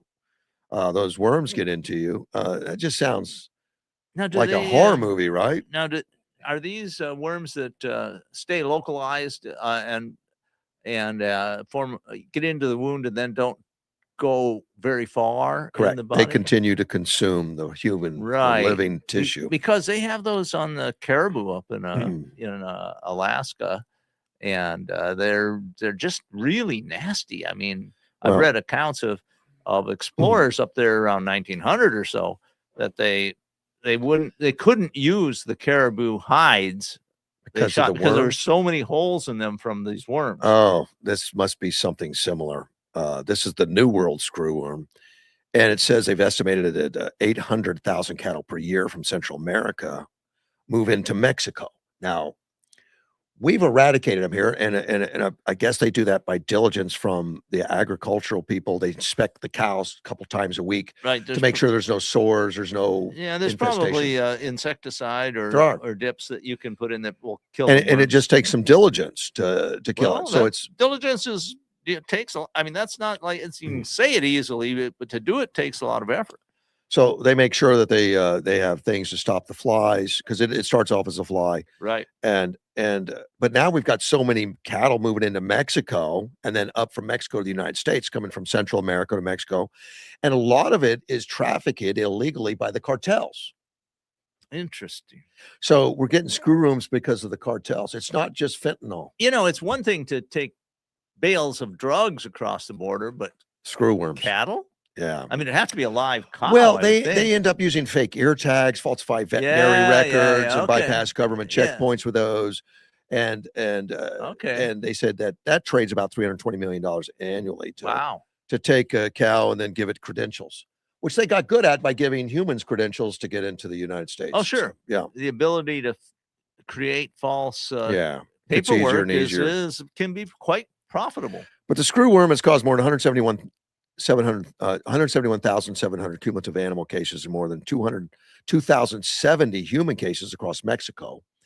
And many infections go undetected and unreported, so it's probably higher. Yeah, probably. So it's people are getting the screw worms. Yeah. So you have an open sore, you don't take care of it, you get some larvae Right. in there, and all of a sudden you got screw worms. Right. The Mexican cartel network is they're moving high risk biological material towards U.S. supply chain. In 2024, Mexico exported 1.25 million head of live cattle to the United States. Wow. I would never have thought it was that much. Right. I wouldn't thought, but you know, we're at an all-time low. That's right. I mean, beef is in short supply in the United So States. so Mexico's imported it to us, and they've gotten a lot through the cartels Yeah. from other Central America and other places where they're getting tagged as clean, you know, veterinary verified and all the record, and it's a lie. Yeah. So we're getting screw worms in the United States. And apparently the United States has an estimated 1.3 billion. I see live cattle to the United States estimated $1.3 billion. After the pause in live cattle trade, Mexico rapidly, because I guess they paused it because of the screw worm, they rapidly expanded processed beef exports. Yeah. So now okay. they're processing. Well, that makes But do I sense. want a beef export that has a bunch of screw worms in it? I don't know. Well, no, I mean, the wounds are real near to the skin level. So I'm. Yeah, but I imagine they would bore down into living tissue. I don't know. I don't think They go- eventually can kill the host. I don't think they go very deep. I may be thinking of a completely different parasite. So I'm Yeah. not a veterinarian. I want to put that out there right there. But for screw worms, we maybe can find out how deep into I the don't flesh know. they go. It's kind of gross. It is. Presidential Policy Directive 21 defines critical infrastructure, which includes food and agriculture, as systems and assets, whether physical or virtual, vital to the United States, that the incapacity or destruction of such systems and assets would have debilitating impact on security, national economic security, national public health, public safety, and combination. So It they're very covers almost concerned. everything, doesn't it? So the USA is warned that this vital sector is a known target for terrorists and malicious actors. Yeah. So the cartels, I guess, are shipping us infected stuff. Well, it's not like they're not intentional, but they don't care. right. You know, they're making money. Exactly. I think that's exactly correct. And they're not. It's hard to hold them accountable to U.S. law. Well, Mexico is aware of the new worm, screw worms, New World screw worms. Spread could be seen as the security threat it is. Mexico leaders continue to invoke sovereignty while practicing selective cooperation with the cartels. Yeah, it's a problem. Look, and Obrador, the president before, had a doctrine that provided political cover for limited action against cartel power. So they tolerate, and they know the illegal activities going on. They know it's harmful, but they have a policy of not fighting the cartel on all fronts, I guess. Well, I would say that we've seen some similar actions in the previous administration. Well, this article says they cooperated with President Biden. Biden cooperated with that. Yeah, okay. Together, they went it together. They presided over mass movements of illegal aliens through the cartel-controlled corridors. Sure, exactly. That's what I'm saying. I'm saying is that we have had an administration that also did not act in our best interest. So the Sheinbaum, I'm sorry, she has a cooperation also offers a diplomatic version of the same procedure. Mexico engages when cooperation is limited to selected enforcement actions. And she's very protective when Trump says, we want to work with you to get rid of cartels. She says, we're sovereign. Don't you come down here. You leave us alone. Yeah. They protect the cartels. Well, it's not like they have complete freedom of action, because the cartels are powerful. They have a lot of money, and there's a lot of Mexican politicians that end up dead. And that gives us fentanyl and screwworms. All kinds of bad things. Yeah. Yes. The U.S. cattle inventory at the same time is fallen to a 75-year low, which we've talked about. The herd's as small as it was in 1951. Wow, that's really low. And beef imports have reached record levels, of course. So we're bringing in all this beef from other countries. Mexico is a huge part of it. But bringing in the actual meat processed doesn't bring the screwworms. You have to bring live cattle in to do possibly.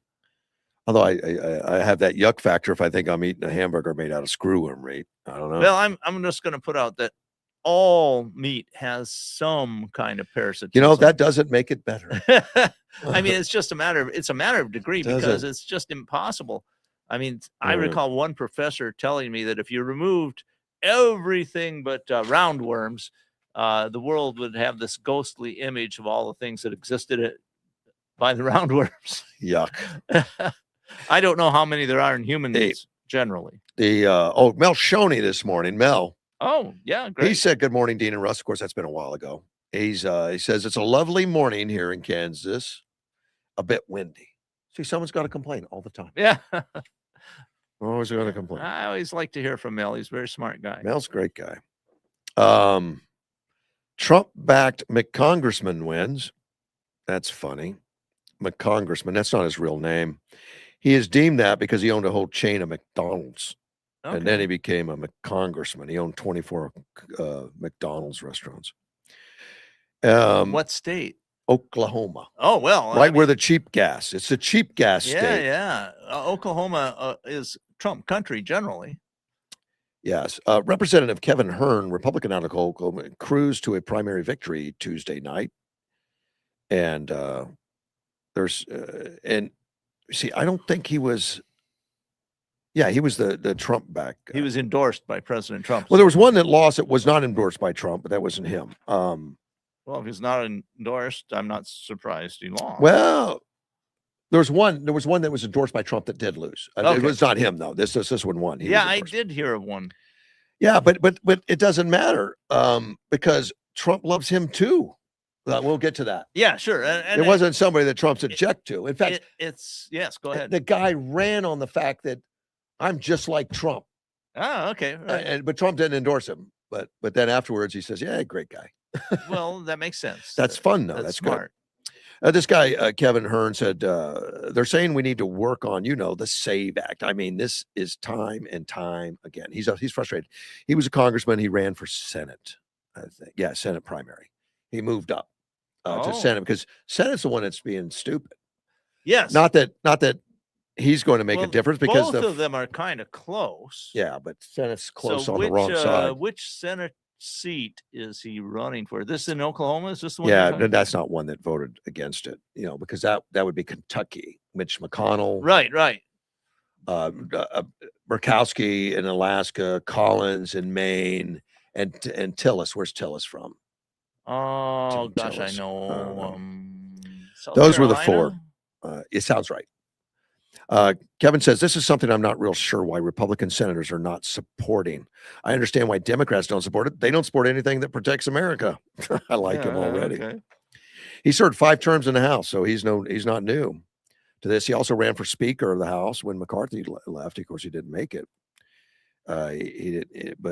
He's got aspirations. The reason he ran, I guess, when Mark Wayne Mullen started running DHS, I guess he said it's time to step up and do that for some reason. He says he knows that Oklahoma is Trump country. Of course it is. It's heavy. He's going to win if he won that thing. And voters there love the president. They love the fact that I supported the president and I work with the president. Okay. So that's a winning ticket in Oklahoma. It is. In case you go there. I think it's a winning ticket in much of the country. He won all 77 counties in Oklahoma. Wow. Now that's an interesting accomplishment. But he did have opposition, did he? Yeah, he did. Okay. He grew up without indoor plumbing, so it's another rags to riches, and he ended up owning 24 restaurants with McDonald's empire in Oklahoma. I can understand that. And that's why they called him McCongressman. Yeah. He said, I just respect the idea of work. I think working hard gives you a chance to compete with anybody. And so same thing with the Senate race. I came out strong, set a tone from day one. President endorsed me in the first 48 hours because of the work I've done over the last 8 years. And I think it goes back to that common word of work and working hard. Yeah. See, what's not to like about this guy? I like him already. Unless you're, a co-host on The View. Yeah. What does he know? He only worked hard. Yeah, he's probably white. I have no idea. He could be. I don't know.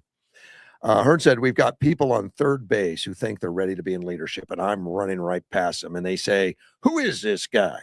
And it's a guy like me that's just been working hard, positioning, building relationships. And I think that's important going forward, and we'll see what comes open. Yeah. Wow. So he already ran for Speaker of the House, and unsuccessfully, but he's got a name for himself. Well, so maybe he's looking to undo Thune. Maybe. I mean, I think politicians tend to be ambitious people. Otherwise, they don't become politicians. If you don't have an ego, you're not going to sit in a Senate seat. I find it interesting that he grew up without indoor plumbing. How old is he? Anyone have any idea? Probably not as old as we are. That's what I'm thinking. Yeah. I mean, my parents got indoor plumbing just about the same time I was born. Really? Yeah. But I had one of my closest friends in high school and in elementary school. They did not have indoor plumbing in their house. He's 64. So yeah. So he's younger than us. Right. But there's still people in the United States who don't have indoor plumbing. You may not believe this, but I grew up without a cell phone. Oh, yeah. I didn't even know that cell phones were a thought. Well, I told that to the kids this Saturday, and they just looked at me like I was an alien. You should tell them you grew up without internet. Well, I did. I told them the whole thing. No internet, no cell phone. No internet, no cell phone. Why? And they looked at me with the perplexity, like, how did you live? Yeah, exactly. No, I try to tell that to my grandchildren, but they're a little young. They're starting to get to the age where they really can understand things like that. Yeah. And I think it's interesting. We live in such amazing times. You and I have lived through incredible technological advances, and it's only accelerating. And our parents lived through incredible technological advances, and their parents lived through incredible technology. I remember, it's just accelerating, as you said, more and more and more. I remember my parents called us in and said, "You have to watch this. You have to watch it." We had to watch the moon landing. Yeah. I watched. I remember very clearly. Which was so surreal to everybody at the time. Like, who could imagine it? See, I think it was it? I was like 12. I think it was July 7th. Was that it? I don't remember the date, but I remember 1969. I remember I didn't want to come in. I didn't want to do that. I wanted to. Well, I was on a tour of DC, Washington, DC. We were in a college. They were out for the summer, so they put us up there. The people that were coming in and staying a week and leaving, and that's where I watched it. It was pretty good sized TV. And all the things that the moonshot gave to us, and I remember watching part of the program, watching a survey of that, and people say, "Yeah, they got us Tang." Yeah. Well, I think the integrated circuit is one of the things that we really developed hard because of the moon landing. I mean, that was developed at Texas. I think that came from a crashed alien ship myself. Oh, well, some people think so. I'm wrong about I misspoke about the integrated circuit. I think it was the transistor that Texas Instrument came up with. Yeah, that put Japan on the board, the Japanese radios. It made a huge difference in lots of things. It did bring that. As far as Trump wins and everything, and he wins 2, loses 1. I heard on Fox News this morning, I don't know, there's been like 130 in the House that Trump has picked, and they've won them all. And, when you're batting 90, well, let's see what was. But he didn't win the governor's race. He lost this one governor's race, and it was Representative Barry Moore, a House Freedom Caucus member, longtime Trump supporter, who was endorsed by the president. He was defeated comfortably defeated by Jared Hudson, a former Navy SEAL sniper who was supported by some of the names in the right. That he had a lot of names himself that supported him. I'll bet he's a Trump supporter too. That's the one I was talking about. Yeah. Yeah, he ran that he was a Trump. Let me see. See the battleground, Georgia Republican. Okay, no, he won that. Let me see. Representative Bowman, longtime Trump supporter who was endorsed by President, comfortably defeated. No, he won. Representative Barry Moore won his. He beat Jared Hudson, the former Navy SEAL, and then Trump also won his the race. Mike helped win the race. Mike Collins, a MAGA champion, victory over college football in Georgia. Derek Dooley, and these are Senate runoffs. The one that he lost was Lieutenant Governor Burt Jones, who was Trump-backed Lieutenant Governor Burt Jones, who was endorsed by Kemp. What state is this? Kemp. Georgia. It has to be Georgia. Yeah. Yeah. It was defeated by Rick Jackson, who ran as an outsider. Jackson, who ended up won, he said that Trump had inspired him to run. And he says, Jackson, the winner, who was not endorsed by Trump, said, I just thought, if you had somebody doing business solutions for the state of Georgia, just like Trump is for the United States, I just felt like I would have a major impact on the state of Georgia. And so that was one of the reasons I wanted to get in. I was inspired by President Trump. And he didn't get the endorsement. But I don't think Trump lost. No, I don't think so. And his endorsements have been very successful. I mean, I don't know what it is, batting 98%, something like that. And he says, it's in the 90s. Trump says, he said, Jackson says, I'm going to be a Trump favorite governor because we're just alike on the way that we handle business and handle problems. And I want to do exactly in Georgia what he's done at the federal government. Trump was in Europe at the G7, which he still is over there. And he says, Rick Jackson ran a great Trump campaign, very smart, was with me on Saturday night making a pitch. Amazing. Even though he didn't endorse him. Trump added that Jackson won against a great guy, Burt Jones, but who has a fantastic future. Yeah. Well, I mean, this is the way, if you can engineer it, that's what you want. Yeah. Heads I win, tail you lose. He's not throwing his guy under the bus. No. He'll find a place for him. I suspect so. Yeah. Let me see. 2 weeks ago, in this 11th hour endorsement of Republican Randy Finstra of Iowa, succeeds the retiring governor, Ken Reynolds, wasn't enough to propel the 3-term congressman to victory. That was when he lost. He lost that one. He was edged out by Zach Lawn, a businessman, farmer, and former political strategist, backed by the political wings of MAGA.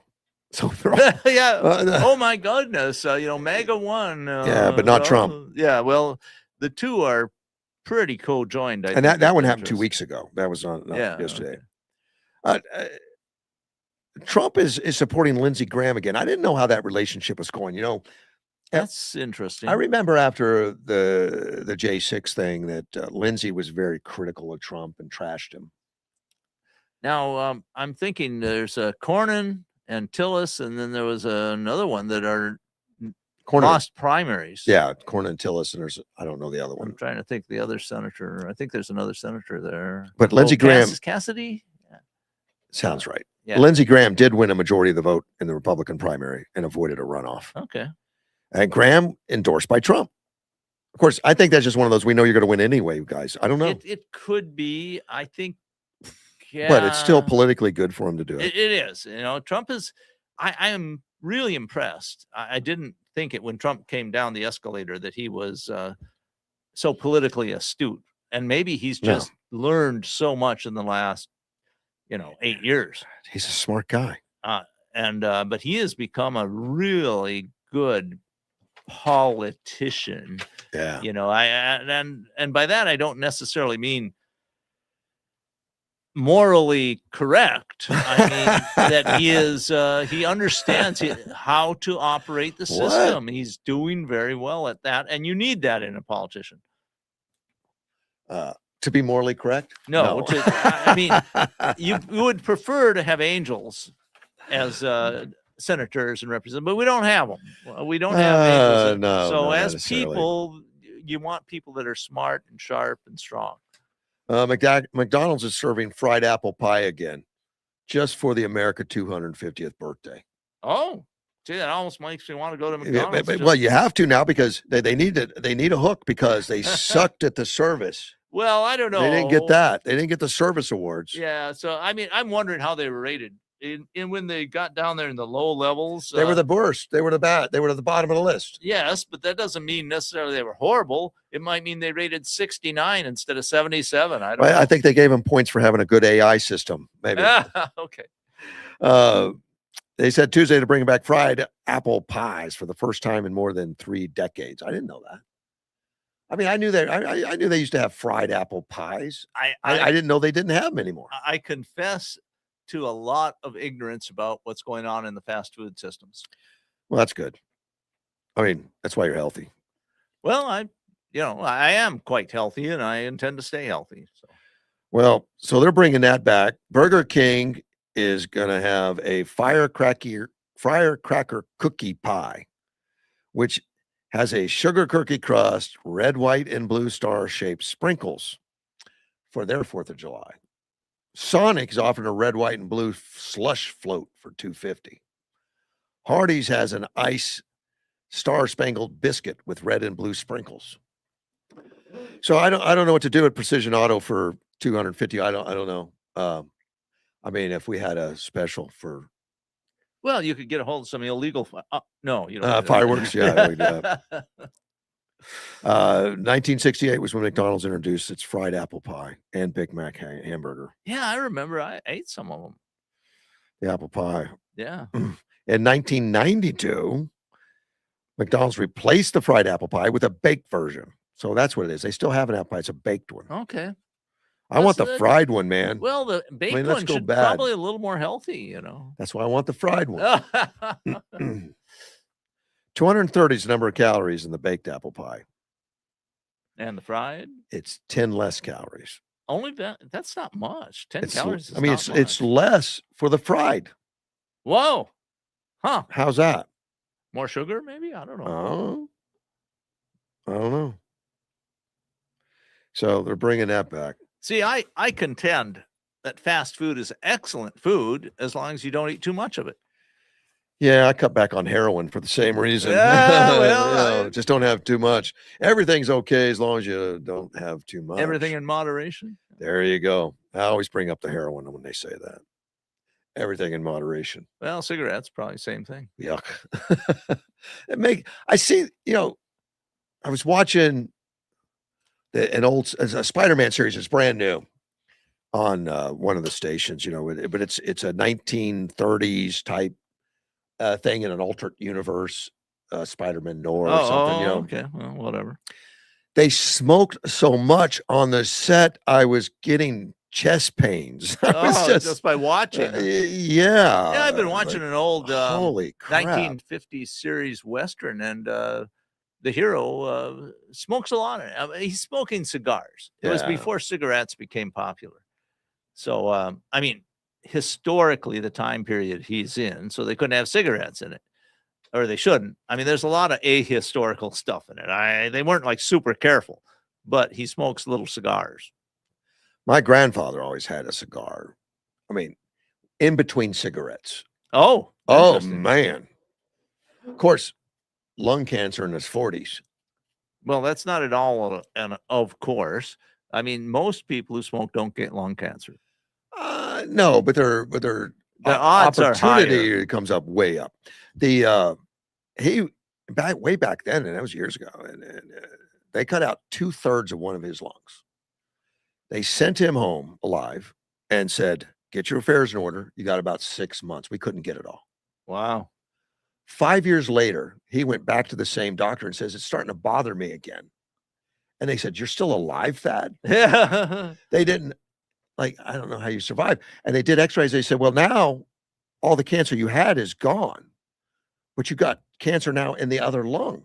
Oh, So they cut out 1/3 of it and and sent him home. And he asked him, he said, oh, by the way, did you quit smoking? He says, why should I? You said I didn't have long to live. I didn't. so he got cancer in the other lung. They cut it out, and he lived for many, many years. I mean, I remember him visiting all the time. do you have any idea how old he was when he died? 66, 67. Well, that's pretty impressive because that's like 20 years Oh yeah, yeah. more. With After they said you have 6 months to live, 20 years he later. was a tough guy, you know. So apparently. When he was in high school, he was Golden Gloves. Oh, Yeah, he well, beat up one of his teachers even, but in the ring. Oh, not I was on the wondering, school you know, ground. you know, that's so. good detail to clarify. But he was a guy that, well, my dad even rode a horse to high school every day.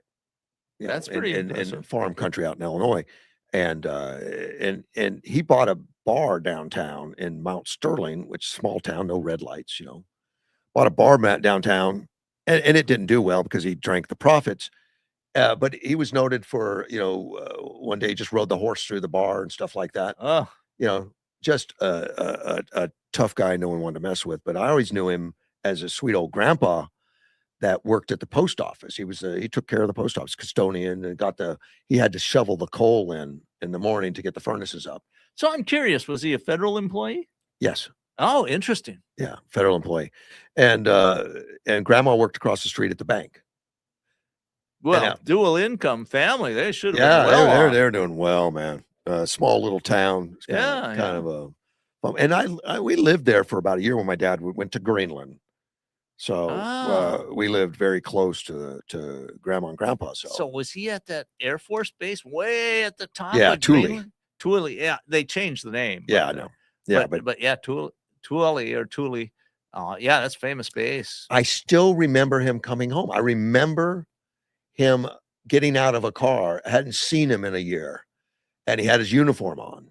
And it was, I don't know why that memory sticks with me, but it was like, It was unusual. it was like great dad's home, Yeah. Wow. I remember that then. And then we left, obviously we had to move out of Illinois.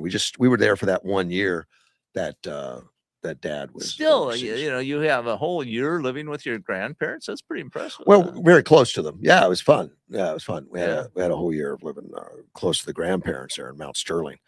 All very serious Democrats. Well, yeah. A Big lot of time. people used to be. The Democrats were a lot different back then. Well, when I decided to become a Republican, it was we didn't talk about it. Well, there are a lot of people today who don't talk to relatives about politics. Yeah, we didn't talk about that, at all. But that whole town was like Democrat, Right. and it was country though. I mean, it was farms. Well, it's kind of similar. You I know. grew up in northern Wisconsin. It was a Democratic stronghold. But as things changed, they became Republicans because basically the Democrats walked away from them I don't know if I'm or maybe ran away from them. but they were all solid Democrats, but they loved Lincoln. Interesting. Yeah, well, It's the land he of was Lincolns. Illinois. So on the license plate. Yeah, land of Lincoln. Yeah, so they had pictures of Lincoln, and they didn't want to talk about him being a Republican. I had mentioned it before, but I realized I should never do that again. Oh, okay. Yeah, I didn't want to acknowledge that kind of stuff. Edward sends me that the Democrat Socialist holds a wide lead in the D.C. mayor race. Wow. I think that D.C. mayor's been kind of neutered. Was it Bowser now? That I think that the current mayor made a wise decision. I'm going to work with the Trump administration because they control the purse strings. Actually, Congress does. Yeah. And it was a smart move on her part. And the crime rate in D.C. has plummeted. So I think that's probably popular with the people in D.C. And apparently, for this 250th anniversary and celebration they had at the fight at the Bowser said, keep it under control. I mean, she had the police because if she doesn't, Trump will take it over.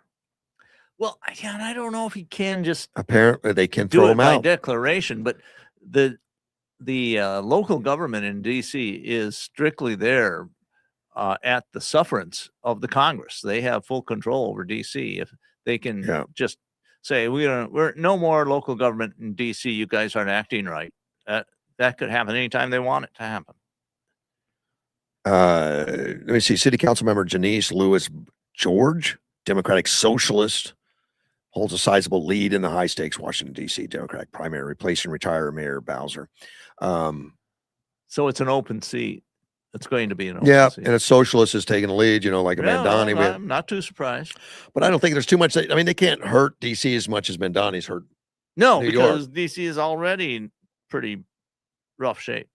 Well, but it's safe right now because of Trump. Oh, yes. No question. The crime rate has been has lowered, has been brought down significantly. So this George has 53% of the vote, which crowded race, that's a lot. It is. Yeah, so it looks like it's going socialist, man. Well, there's what they can do is pretty significantly limited. But that's the one of the cities with the highest population of blacks and the highest population of Democrats. Well, the last time, the last time I looked, it was becoming gentrified, shall we say, and the property values have become so high that my understanding is that the percentage of black people in DC has been dropping.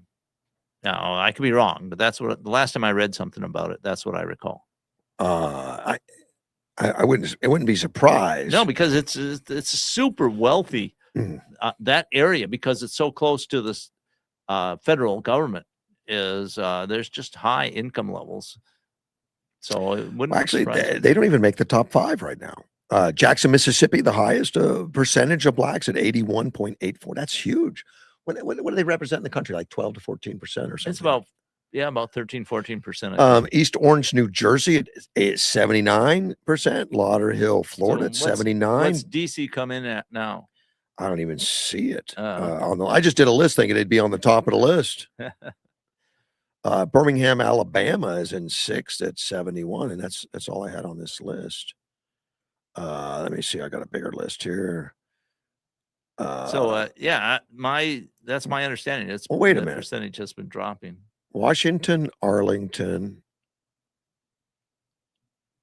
Oh, so it's Arlington is right next door to DC. It doesn't let me see the numbers here on this. Oh, here we go. Well, that's what happens when you use these tiny little screens on smartphones. They're hard to read. They're hard to how get dare you pick on my? Well, on this one, it shows it in third. Well, the black population is only 26.6% of Washington, Arlington, Alexander, but that's they're including all these others. I mean, Arlington is a very affluent. It's a metro area, not just that's a city. Big difference than DC's proper. Yeah, I mean, the metro area includes a lot of very high-end Virginia and Maryland, essentially suburbs of the DC area. And so to look at DC particularly is what needs to be done. And the percentage of black people in there, it just increased enormously because after the Civil War, they could move there. It was one of the... Oh, it's 43 to 45% when you take it out by itself. That low. That's pretty low compared to what it used to be. It's a high population when the country's... Well, that's right. low. But I recall, it appears to me, I'd say if we went 15, 20 years ago, it'd be over 70, maybe 80%. Wow, the white population is 36 to 39. Yeah, they're minorities in DC. Yes, well, there are in a lot of cities. While Washington, D.C. is well known historically as a chocolate city. Can we say that on there? Yeah, well, there's I think a mayor of New Orleans called New Orleans Chocolate City. It exceeded 70% in 1970s. Okay, well, it was a little earlier than I thought, but yeah. Yeah, so they decided to leave. Well, I think it's the economy. A lot of residents of DC were poorer, and if you really want to live right close to the capital, DC is the place to be. And so those properties, gentrification, people paying more for them and then fixing them and creating high cost, high value properties close to the capital. That's what I think is happening. Right. And I love DC. I mean, going to DC is a blast for me. I have a good time. I have been there a few times. Yeah. And there are wonderful things to see in the capital area. Right. In the federal governmental part of DC. The rest of DC, I'm not that fond of. I walk around, but you've got to be very careful. There's right now it's better. I'm naive at times. Well, that's possible, but it can be dangerous too. It can be. Senators are vowing to fight tooth and nail for troops' right to repair. Have you ever heard of that? Troops? Yeah. In other words, the military right to repair their own equipment. Oh, that's interesting. No, I hadn't heard of that. I heard about it for farmers. Right. Yeah. Right. It's coming in farmers. It's been in automobile industry. There was a right to repair stuff, arguments all the time because well, a lot of it is the digital programming. Exactly. Often covered by copyright law. Yeah. And because that law is quite a bit different, you can't have like aftermarket gear because they can't copy the copyright. But when they put it out there as a platform, they have to. We went through this with Microsoft.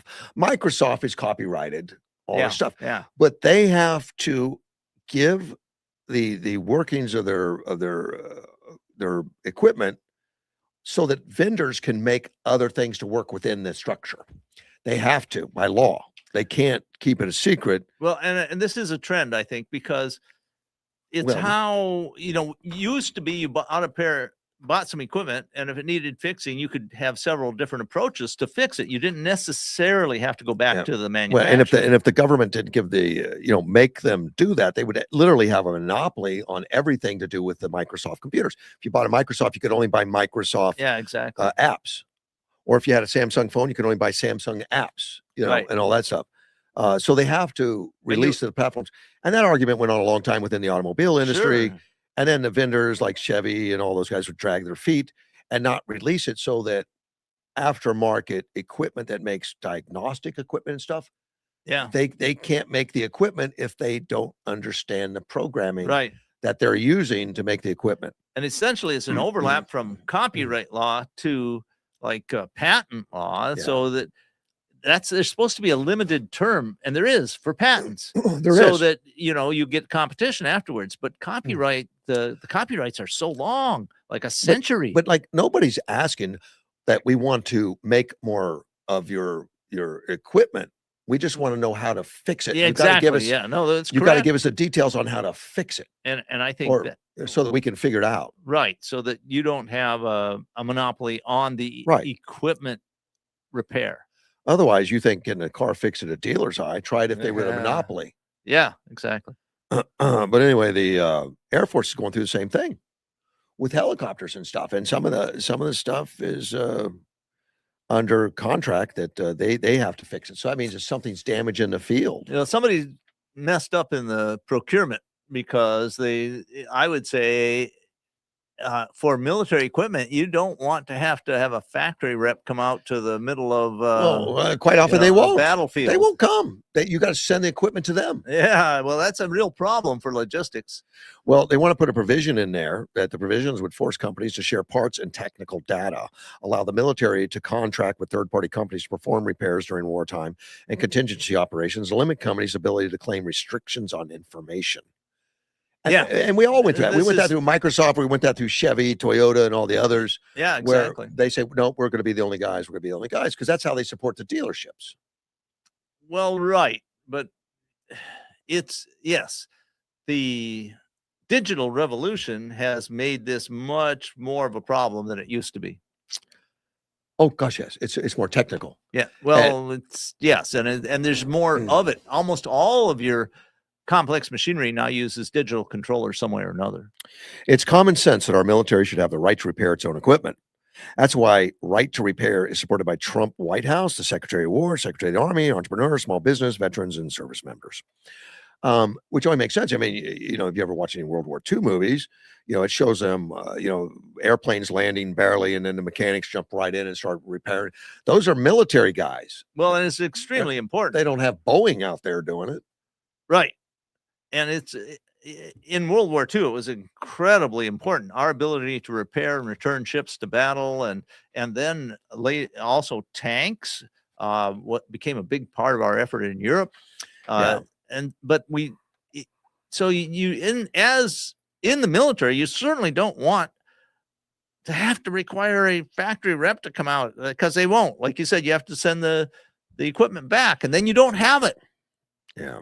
Well, during the and this is committees listening to all this argument now that they've got to fix it. I can't believe they got themselves in this trouble. But giving sailors the right to repair them was vital. You know, out in the field, it's also ridiculous that sailors cannot actually enter a piece of equipment because of a contractual reason, a warranty violation. Yeah. It goes right to the heart of what we call self-sufficiency, and I don't like it in peacetime, and I certainly don't want it at wartime. And that's all that makes sense to me. Yeah, I mean, if something breaks during wartime, you say, well, it's got to go back to the factory for a warranty. You know what? I don't think the Ukrainian military has any of these restrictions. No, no, and they've been so good. Ukrainian, yeah, the innovation. taking the equipment and improving things. Yeah, changing. Fabrication and stuff. They just all kinds of it. Yeah. And that's what, frankly, in any war, but really accelerating as we pass 1900, the technology is critical to winning the war. Now it's not 100%. You can be extremely innovative in technology. The Germans made enormous technological innovations in World War II, but they didn't have the industrial capacity to back it up. You know, you make a couple of jet fighters, but your enemy is producing 10 prop planes for every jet you got. You still lose. Let me see. Let's talk about surgery and stuff. Surgical science. CEO of a Sweden-based surgical simulation company. Simulation. Interesting. Training. You know. Yeah. So it says operating on a human body to fly in a plane makes comparison. You want a person in charge to have practiced the procedure many times so that there's no learning on the job. Makes sense. Correct. Practice it many times. They do that on cadavers or people that have passed. Well, they're running shortages of cadavers, so you need to help them out, Dean. Wow, you can only use a body like 3 times. There's a big cost associated. You have to keep it in the cooling room. Oh yeah. Many of the skills need repetitive usage, so you would want the students to practice over and over again.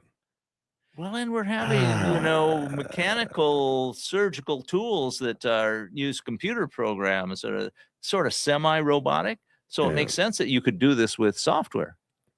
So we need more bodies. Well, there's the simulation, I'm pretty sure, is all digital, right? Yeah. Yeah, there are a lot of robotic type things that they use for CPR training and all kinds of stuff like that.